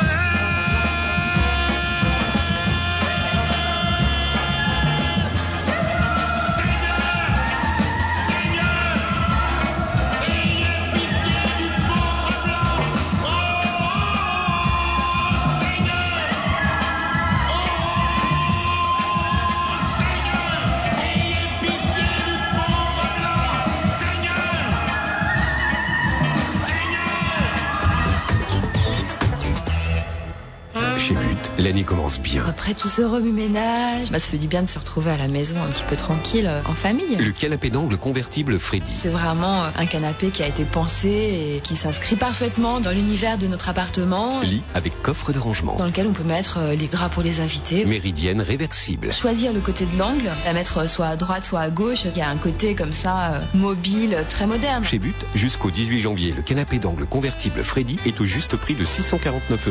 Et le juste prix, c'est But. Brad Pitt, Julia Roberts, Jean-Claude Van Damme, toutes les plus grandes stars débarquent dans Friends du 22 au 31 décembre sur AB1, la chaîne absolument indispensable. À cette occasion, vous pourrez peut-être gagner le tout nouveau coffret de la saison 9 ainsi que de nombreux cadeaux Warner Home Video, dont un fabuleux séjour pour 2 à Los Angeles. Bonne année. AB1 est une chaîne AB Group disponible sur ABSat, Canal Satellite, TPS et le câble. Chez But, l'année commence bien. L'année commence super bien. C'était une super fête, quoi. La banquette lit clic-clac Olympe, du jour à la nuit, en un seul geste. Ma meilleure amie peut rester dormir et clic, vite ouvert, vite fermé. Ça s'intègre super bien à ma chambre. Couchage, matelas dense et confortable. On se réveille, on est fraîche, puis hop, on peut démarrer la journée. Esthétique contemporaine, acier et couleur tendance. En fait, l'année commence très bien parce que le rouge qui flash, ouais, j'adore. Chez But, jusqu'au 18 janvier, la banquette lit clic-clac Olympe est au juste prix de 197 €. Et le juste prix, c'est But. On va se gêner, Jean Benguigui. Oui. Daniel Evenou, Jean-Luc Lemoyne, Philippe Gueluc, Jérôme Bonaldi. Nos meilleurs vœux pour cette année 2004 pour ceux qui nous rejoignent et qui vieux et qui sont sur la route. Oui, meilleurs vieux qu'en 2003 en tout cas. La bombe Baudis, c'est à la une du Parisien le 20 mai 2003. Je rappellerai aux auditeurs qui nous rejoignent seulement que nous sommes en train de faire un bilan de l'année écoulé et nous en sommes au mois de mai. Et là, effectivement, c'est la première fois qu'on parle de Baudis, tout simplement parce qu'il est venu au journal de 20h s'expliquer sur les rumeurs qui courent autour de lui après cette intervention spectaculaire du président du Conseil supérieur de l'audiovisuel, venu démentir à la télévision et dans la presse écrite toute implication dans l'affaire Patrice Allègre. Cela va-t-il suffire pour éteindre la terrible rumeur de Toulouse, se demande le Parisien le 20 mai 2003. Eh bien non, il faudra évidemment plusieurs mois pour que cette affaire s'éteigne. C'est une affaire un peu compliquée, il faut bien dire. Très compliqué. Et ce qui était curieux, c'est que dans le petit monde parisien médiatico-politique comme ça, artisto, machin, quand on parlait de cette affaire, les gens étaient certains pour en disant oui, ça doit être vrai, d'autres non, c'est faux. C'est une espèce de bagarre et de lancer l'assiette. C'était comme le bagagiste. On a toujours dit, il n'y a pas de fumée sans feu, oh là là, etc. Il a fallu des mois et des mois pour Baudis. Tout ça parce qu'il avait transpiré. Alors c'est le conseil qu'on peut donner. Si demain matin vous allez aux 20h pour dire c'est pas moi, passez entre les mains de la maquilleuse et quand elle vous dit je vous mets un fond de teint, vous dites oui. Parce que sinon vous suez et d'un seul coup, on se dit mon Dieu, il sue donc il est coupable, c'est une horreur. Parce que si c'est parce qu'on transpire qu'on est coupable, alors Johnny doit être coupable aussi. Ça, je n'avais jamais pensé à ça, mais c'est vrai. Bienvenue à la gare des Champs-Élysées, une exposition qui a attiré beaucoup de monde. Oui, c'est une bonne idée ça. Tous ces trains sur les champs. C'était marrant. C'était très joli. Oui. Ah Vous oui, étiez allé c'était bien. voir? Ah oui, Ouais. évidemment. On pouvait pas ne pas y aller voir, on était coincés, on pouvait pas passer. Alors, regardez. Moi, je suis pas allé. Alors, racontez. C'est à la fois historique et à la fois nostalgique, parce qu'il y avait les trains quand on était petit. Ah oui, je me rappelle, ils étaient comme ça. Ils avaient l'air encore plus grands. Oui. On imaginait Jean Gabin. Dans Oui. Non, et ce qui est marrant, c'est que c'était en même temps l'inauguration était un jour de grève de la SNCF. Oui. Ça c'était amusant, comme d'habitude. C'est un vieux truc Ça, à la c'était SNCF. extraordinaire. Dès qu'ils font une campagne de pub, Il y avait pof, grève à la SNCF. Dernier vol du Concorde au mois de mai 2003. Et oui, le Concorde atterrira pour la dernière fois à Roissy-Charles de Gaulle. Le bel avion blanc, synonyme de réussite technologique mais aussi de flop commercial, mettra ainsi un terme à une épopée longue de 34 ans. Voilà, c'était le 30 mai 2003 qu'on nous annonçait le dernier vol du Concorde. Adieu, adieu le Concorde. Adieu l'avion qui polluait 16 fois plus que les autres. C'est vrai. Vraiment? Il avait un Jérôme. oui, mais qui a permis de faire l'Airbus. Eh oui. C'était à l'époque où le pétrole coûtait pas très cher. Et voilà. C'est vrai, après il y a eu le coup de Ah, c'était un moteur diesel en plus. Non, ils ont essayé en diesel, il y a eu un accident quand ils ont mis le diesel. C'était Vous épouvantable. l'avez pris? Qui l'a pris? Le Concorde? Oui. Moi, je l'ai pris. Moi, je- Jamais. Il y a un hôtel qu'il a pris aussi. Oh oui, c'était quel nom, la ville? On avait osé dire. Gonesse. Ah oui.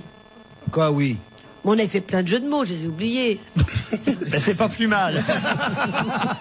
Tony Parker, ce Français qui stupéfie l'Amérique, fait la une du Parisien le mardi 27 mai 2003. 21 ans seulement, hein, j'avais oublié qu'il était aussi jeune. C'est un enfant. Une star de la NBA, le championnat américain. Et il va gagner en plus le Il a championnat. gagné le championnat. Enfin, on On n'en sait sait pas. rien. On n'en sait rien. Ce qui est sûr, c'est que c'est le Il y a meilleur. Daniel Evenou qui sait, mais nous, on sait pas encore. Oui, non, c'est pas encore. 1m86 hein, quand même. hein. Oui, Ce qui est un peu décevant, c'est que Tony Parker signe ses autographes avec un Mont Blanc. Oh, c'est ça alors vraiment. Mais c'est fin, c'est fin. Qu'est-ce que j'ai d'autre à vous proposer? Oui, mais vous savez que le problème du Mont Blanc, c'est qu'il fuit. Comment ça? Non. Ah, Il vous avez fuyait. automatiquement Il quelqu'un fuyait. qui il fuyait, Il il fuyait. fuit plus. Ça y est. Moi, Mais j'ai- ils ont mis de l'enrobé, ils ont mis de l'enrobé drainant autour et c'est formidable avec On l'enrobé drainant. connaissait les hommes qui servaient d'un Mont Blanc parce qu'ils avaient les deux doigts du milieu mouillés en bleu. Ouais. Non, quand on allait en montagne, Il y avait aussi les types qui jouaient à la touche pipi avec la schtroumpfette. Oui. Mais quoi qu'il arrive, Daniel Evenou, t'es obscène. Je sais pas comment tu Enfin, te démerdes. essayez d'abord de l'encre bleue parce que moi j'ai un Mont Blanc, j'ai de l'encre noire dedans. Donc, Ah bah oui, ça dépend de la couleur. C'est parce que tu aimes le sang. mais c'est vrai que pendant très longtemps, le Mont Blanc qui s'appelle Meilleurstuck, c'est vrai, celui avec où on faisait une réservoir d'encre, quand on allait en montagne, en altitude ou qu'on prenait l'avion, c'est vrai qu'il fuyait. Il fuyait. C'est fini. Dimanche 1er juin, un dimanche à pleurer, Jean-Luc Lemoyne. Vous vous souvenez? Que s'est-il passé? La Finale Un drame. de la Coupe de la Ligue. Coupe de France. Coupe de France, pardon. PSG et Auxerre 2-1. Auxerre gagne dernière la minute. Coupe de France. C'est Giroud qui brandit cette coupe. Et évidemment, Ronaldinho pleure sur le terrain, menant 1-0. Les Parisiens se sont éteints peu à peu. Ont perdu Hugo Léal sur expulsion et vu Cissé puis Boumsong inverser la situation. Pas de titre cette saison, pas de Coupe d'Europe l'an prochain. Père Fernandez et les joueurs repartiront les mains vides. Quel fiasco, titre le Parisien, le 1er juin 2003. Hein, Jean-Luc? Ah oui, moi c'était une période de deuil pour moi. Hein. Ça, je l'ai pas bien vécu. Non. J'ai pas bien vécu. J'ai quitté ma copine. Je me suis mis à vivre avec un joueur de foot. Et il s'est passé plein de choses. C'est vrai? Ouais, non, c'est faux, c'est faux. Bien. Que vaudra le bac 2003, s'interroge le Parisien le 5 juin. C'est les premiers oraux du cru 2003 du baccalauréat. Et on sait que ces oraux étaient troublés par quelques professeurs. Oui, professeurs grévistes. Fait que certains profs menaçaient de ne pas faire passer les épreuves. Alors, Oui. Mais ils l'ont fait passer. c'était un bordel quand même, hein, il faut bien dire, parce que certains élèves étaient obligés de coucher la veille. Enfin, il y avait tout un Jamais couché la veille d'un examen. Coucher pour réussir. Je croyais qu'il y avait qu'à la télé qu'on devait Mais non, coucher pour réussir. Si tu couches, tu as ton bac maintenant. C'est incroyable. Non, mais il y avait, vous vous souvenez de tous ces reportages Oui. des élèves qui couchaient à l'hôtel à côté Pourquoi ils couchaient à l'hôtel à côté des... Je me Parce souviens- qu'ils avaient peur. des grèves de transport, Il y avait des aussi. grèves de transport. Ah, c'est ça, voilà. En même temps. Non, ils pas n'ont la- pas été aidés. Il y avait grève de transport, grève des examinateurs. Et puis il y avait aussi eu cette épreuve de maths qui avait tant fait parler, Ah oui. qui était si dure. Mais enfin, on l'a donné à tout le monde finalement. Non, pas à tout le monde, Le seulement bac aux garçons scientifiques. Ça a été une année quand même où on a donné quasiment le bac à tout le monde. Moi, je connais quelqu'un qui l'a pas eu. Un footballeur. Moi aussi. Et c'est pour ça que tu l'as quitté. Mais c'est une horreur.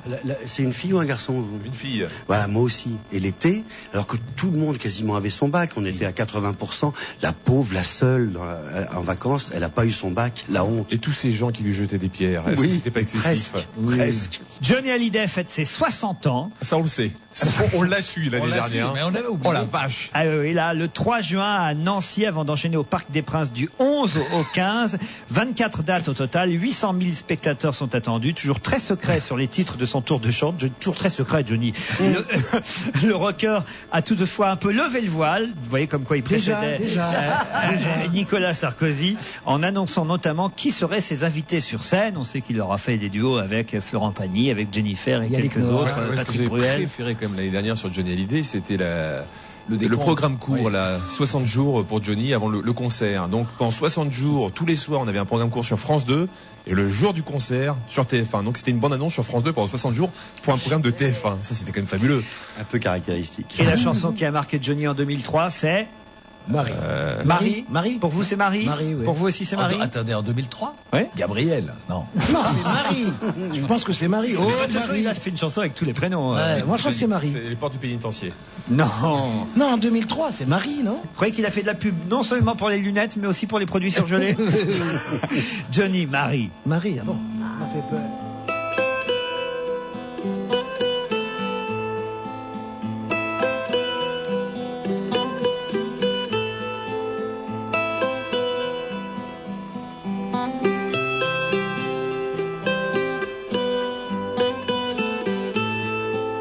Oh Marie, si tu savais tout le mal que l'on me fait. Oh Marie, si je pouvais dans tes bras nus me reposer, évanouir mon innocence. Tu étais pour moi ma dernière chance. Peu à peu, tu disparais, malgré mes efforts désespérés.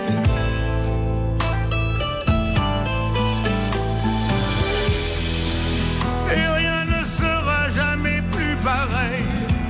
J'ai vu plus d'horreur que de merveilles. Les hommes sont devenus fous alliés. Je donnerai tout pour oublier.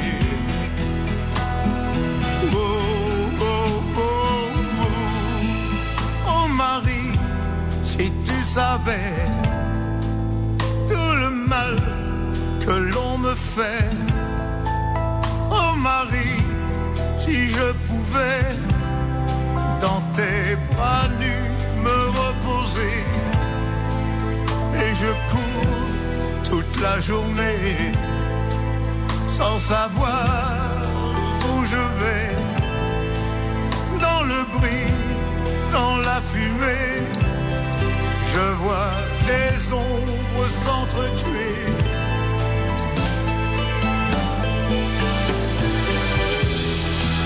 Demain ce sera le grand jour. Il faudra faire preuve de bravoure, monter au front en première ligne. Oh Marie, je t'en prie, fais-moi un signe.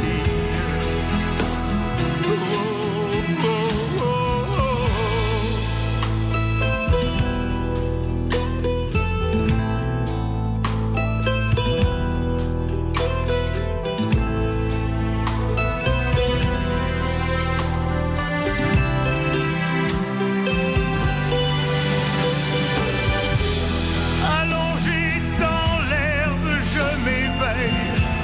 J'ai vu la mort dans son plus simple appareil. Elle m'a promis des vacances, puis la mort m'a promis sa dernière danse.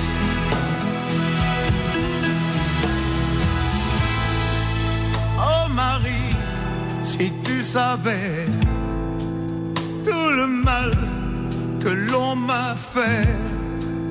Oh Marie, j'attendrai qu'au ciel tu viennes me retrouver. Oh Marie, j'attendrai qu'au ciel tu viennes me retrouver.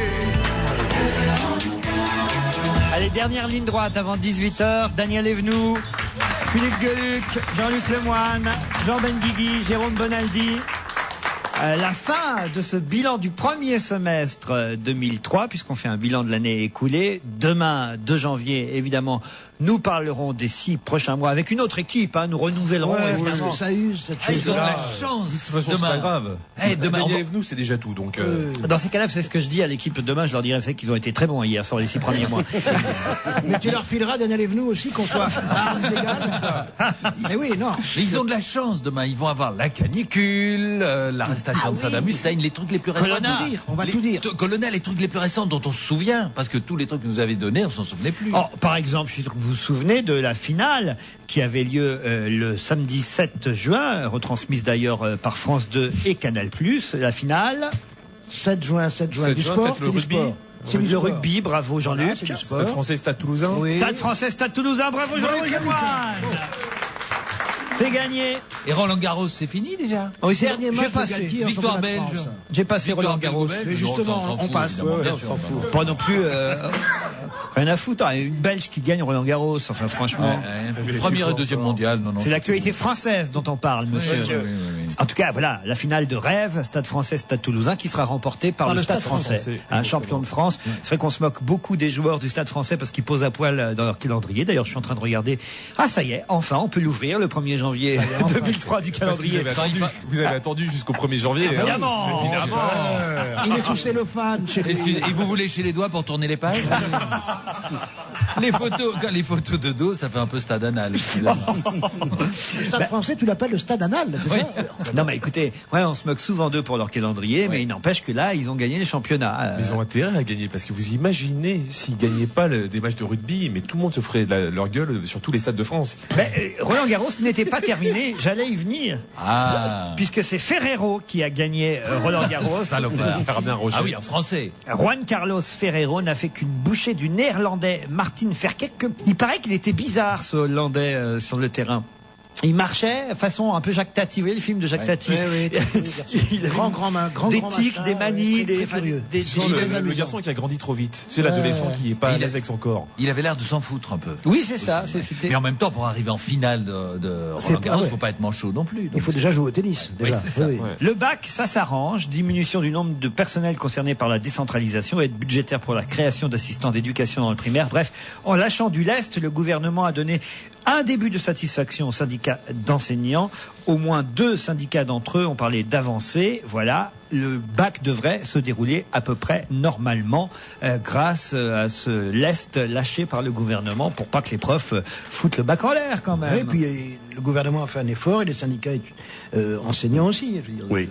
Des deux côtés, ça a négocié. L'ex-adjudant Chanal en hôpital psychiatrique à la une du Parisien le 12 juin. Et on connaît la suite, mais on ne la dira pas pour l'instant. Non, il ne faut pas dire, parce qu'il y a des gens qui ne savent pas. Je m'en souviens. La famille n'est pas encore prévenue, alors ne le dis pas, Daniel. Je sais pas.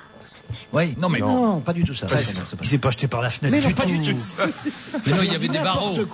Il y avait des barreaux, ça aurait fait des frites. Mais comment il est mort? Ah mais je sais. De toute façon, il faut arrêter de jeter les serial killers par la fenêtre. Non, ça suffit. C'est bon, mon rêve, ce serait de voir une émission d'histoire racontée par Daniel Evenou. C'est très approximative. Ah oui, tiens, ça c'est pas mal. Allez, faisons un test. Comme Alain Decaux raconte, mais c'est Daniel Evenou. Attendez, on le fait, on la laisse parler, Daniel. C'est un bon sujet. J'ai trouvé le sujet tout de suite. Daniel Evenou nous raconte Jeanne d'Arc. 1, 2, 3, c'est parti. Jeanne d'Arc avait rencontré un mec qui s'appelait Cochon. Oui. Ça commence bien. Déjà, ça part bien. Elle était... On pensait que c'était un homme. Et elle faisait du cheval. Elle habitait du côté de Domrémy. Et elle avait des voix. Enfin, elle entendait des voix. Oui. Et elle était allée voir. C'était quelqu'un là-haut. Les Marguerites. Il y avait Marguerite. Et les 2 cloches. Il y avait plein de cloches à l'époque dans le ciel. Elle lui disait, va faire la guerre, va soutenir le roi. Oui. Et elle a obéi. Elle y est allée. Et c'est à ce moment-là que moi, Daniel Evenou, je suis arrivée. Parce que... beaucoup plus tard... Vous avez joué la pucelle enceinte. J'ai joué la pucelle d'Orléans. Je sais, c'est pas par hasard. Enceinte. Mais l'histoire, racontez-nous là, parce que là on est au début de l'histoire. On est à Domrémy, elle garde les moutons parce qu'elle n'a pas d'aspirateur. Voilà. Ce que j'ai compris, c'est qu'elle était avec un type qui s'appelait Cochon et qu'elle faisait du cheval. Non, c'est Cochon qui lui a fait de la peine. Ah non, Cochon, c'est lui qui l'a défendu. Non, mais non, c'est lui qui l'a attaqué, Cochon. Alors comment il s'appelait celui qui l'a défendu, le gentil Marcel avocat? Benamou. Marcel Non, Benamou. non. Le maître Vergès. Et un jour, elle a mal fini. Elle a eu le feu au cul. C'est très résumé. Hein. Elle a eu le feu au cul. En quelle année, où? Oh, alors ça, l'année. Quel siècle? Ah bah bien avant moi. Donc moi, c'est assez Allez, récent. en 700-800, non? Non. 1431 à Rouen. Eh ben c'est le double. Guy Lux est décédé au mois de juin 2003. On l'a oublié cette affaire, mais il avait 83 ans. Enfin, une affaire, c'est pas une affaire. Mais le palmarès, Il a été blanchi depuis. le palmarès des chansons, le Schmilblick, Jeux sans frontières, j'en passe. Mort d'un pionnier de la télévision, Guy Lux, hommage à lui, une pensée pour sa famille. La vérité sur le foulard à l'école, ça y est, hein, ça reprend. repart. Le 16 juin 2003, alors que les scrutins régionaux destinés à compléter le tout nouveau Conseil français du culte musulman mis en place par Sarkozy démarrent, eh bien, le journal Le Parisien ouvrait une grande enquête sur ce que vivent et souhaitent réellement les musulmans français, et particulièrement tout ce qui tourne autour du port du voile à l'école. Une grande et bonne enquête. Le Parisien était vraiment bien enquêté dans les banlieues parisiennes. Sur les hôpitaux, c'était le premier à dire qu'il y avait des patients musulmans qui refusaient d'être auscultés par des femmes médecins. C'était très bien fait. Dites donc déjà, je vois, le dimanche 22 juin, le titre du Parisien, c'est 40 degrés. La température pourrait atteindre des records ce dimanche. 22 juin, je ne sais pas si vous vous rendez compte, en affichant 40 degrés, voire plus dans le sud du pays. L'été démarre très fort, puisque déjà de nombreuses régions, dont l'Île-de-France, ont souffert de la chaleur, certaines avec des pointes de 39 degrés. Quand on voit ça, moi j'imaginais pas que déjà fin juin, on parlait de la canicule. On se dit que effectivement, le gouvernement n'a peut-être pas été assez prévoyant et prudent sur cette affaire-là. Peut-être, oui, c'est difficile à dire toujours a posteriori, mais c'est vrai qu'il faisait très très chaud fin juin, mais enfin ça arrive régulièrement qu'il fasse très chaud. Il n'y avait pas encore ce pic. C'est à 5 degrés de différence que ça devient très dangereux. Là, on était à 30-32 degrés. Quand c'est arrivé à 40, c'est autre chose.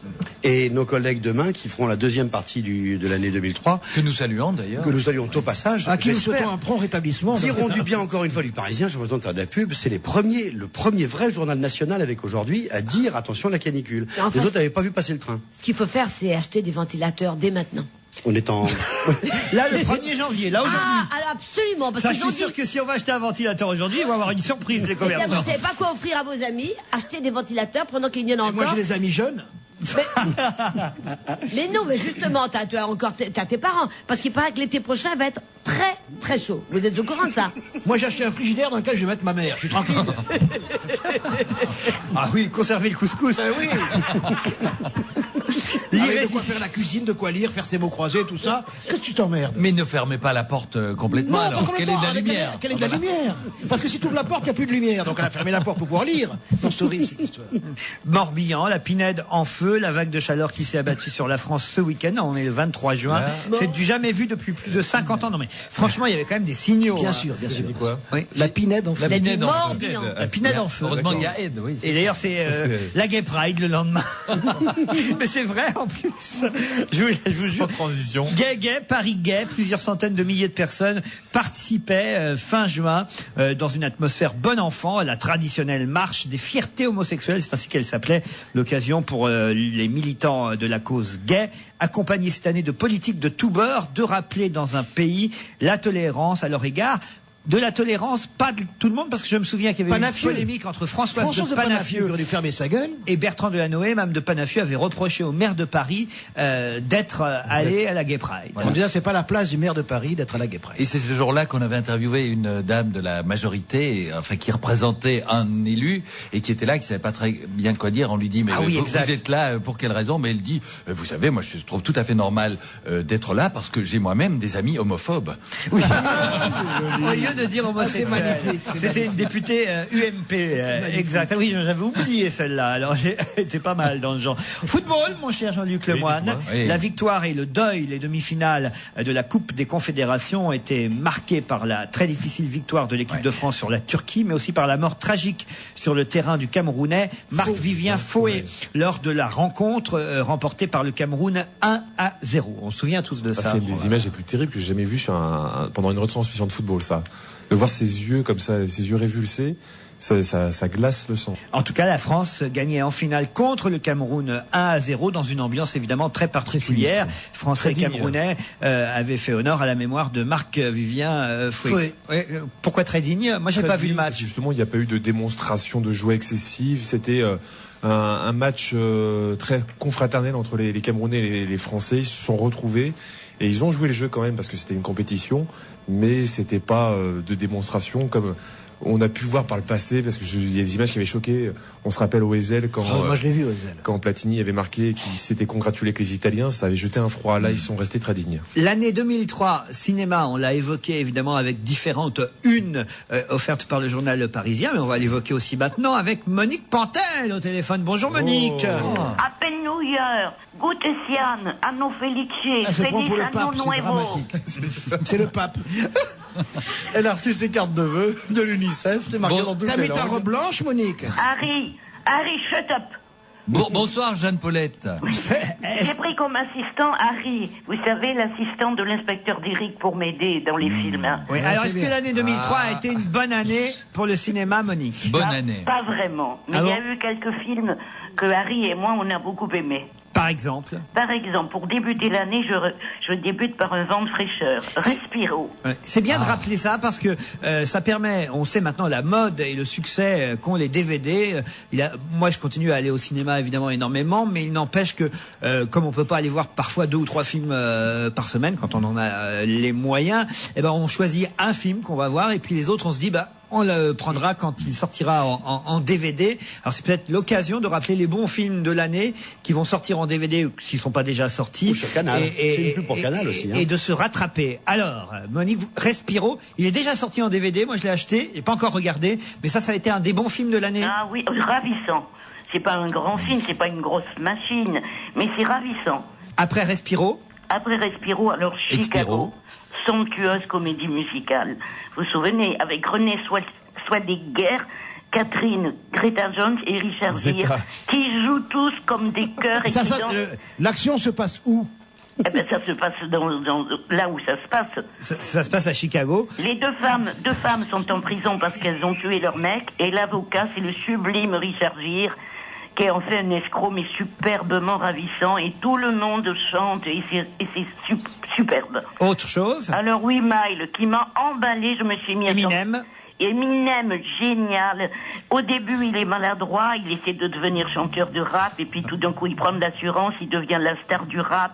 On est ravis, nous aussi. Après, moi aussi, je me suis mise à chanter du rap. Autre chose? Stupeur et tremblement, un film français, quand même, d'Alain Corneau. Avec l'admirable Sylvie Testude. Cette petite est une surdouée. Ah, je suis passé à côté de ce film, moi, alors.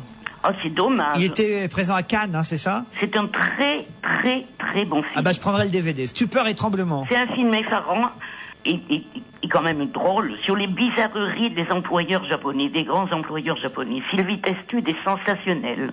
Ah, mais c'est le film adapté du roman d'Amélie Nothomb. Voilà, c'est très bon. Ah, bah j'ai lu le livre, alors bon. Autre chose? Eh ben, dans un genre plus grave, Magdalena Sister de Peter Mulham. C'est le destin affreux de filles mères en Irlande qu'on fout dans des institutions absolument horribles où on les bafoue. Et ça a duré, cette histoire de les filles mères dans ces institutions, ça a duré jusqu'en 1965. D'autres DVD à acheter? Chouchou, c'est Harry qui aime Chouchou, moi j'ai pas beaucoup aimé. Avec Gad Elmaleh, Alain Chabat et Claude Brasseur. On a parlé tout à l'heure. Autre chose? Eh ben, Dogville de Lars von Trier. Pour moi, c'était la vraie Palme d'Or de Cannes. J'étais très déçue. Nicole Kidman est absolument superbe, en femme égarée qui arrive dans un village où personne ne la veut. Lars von Trier, dites plutôt, que Lars von Trier. Eh ben pourquoi? Parce que c'est comme ça que ça se dit. Lars von Trier, parce que... Comme tout à l'heure, vous dites 8000, autant 8 dire... oui, patate. Oui, mais là, c'est Louis... J'ai entendu Louis Malle. Le film de Lars von Trier, moi, si je l'ai vu, c'est vrai que c'est un peu longué. Hein, moi, j'ai pas trouvé. Sur la femme, enfin, quand même, ça vaut le coup. C'est quand même une expérience cinématographique assez incroyable. Dans Nicole Kidman, il y a aussi The Hours qui est sorti cette année. Et puis je pense qu'elle va pas le citer, donc je le cite tout de suite. Il y a un film, pour ceux qui aiment un petit peu les films un peu science-fiction, X-Men 2, qui est très très très bien. C'est vrai? Ouais. Parfait. Monique Pantel, on vous embrasse, on vous souhaite une bonne année, nous aussi. Gloup. Quoi? Gloup. C'est quoi Gloup? Ben, c'est du champagne que j'ai trouvé. Il faut vous traduire tout maintenant. Quelle bande, vous commencez bien mal. Allez, bonne année, on vous souhaite encore de bonnes chroniques, hein, Voilà. encore meilleures qu'en 2003. Mais ça va être difficile de me surpasser. Et achetez-vous un ventilateur pour l'été prochain. Merci Philippe. Allez, on applaudit Monique et on vous embrasse. Meilleurs vœux à toute l'équipe. J'aurai une autre équipe demain pour faire les 6 autres mois de l'année Tant pis pour vous. 2003. On Mais se ce retrouvera soir. donc demain entre 16h et 18h, mais aussi ce soir, ne loupez pas sur France 2 à 20h50, 2h30 de bonne humeur, de divertissement avec des parodies, des coups de gueule, des coups de cœur des chroniqueurs, une émission inédite, des parodies entre autres de Mister France, de Questions pour un champion, de la nuit des sosies, de Sans aucun doute, et j'en oublie un. Absolument, mais et j'en profite pour rappeler qu'il est inutile de regarder TF1 parce que c'est un vieux Julie Lescaut qu'on vous met. Sans Julie Lescaut. Et que de toute façon, il est sans Julie Lescaut et qu'on vous le repassera dans 6 mois. Donc, inutile de regarder. Il y a aussi une petite émission qui n'a pas marché, Star Academy. Et Star Academy, voilà. Parfait, qu'on verra demain. Ciao.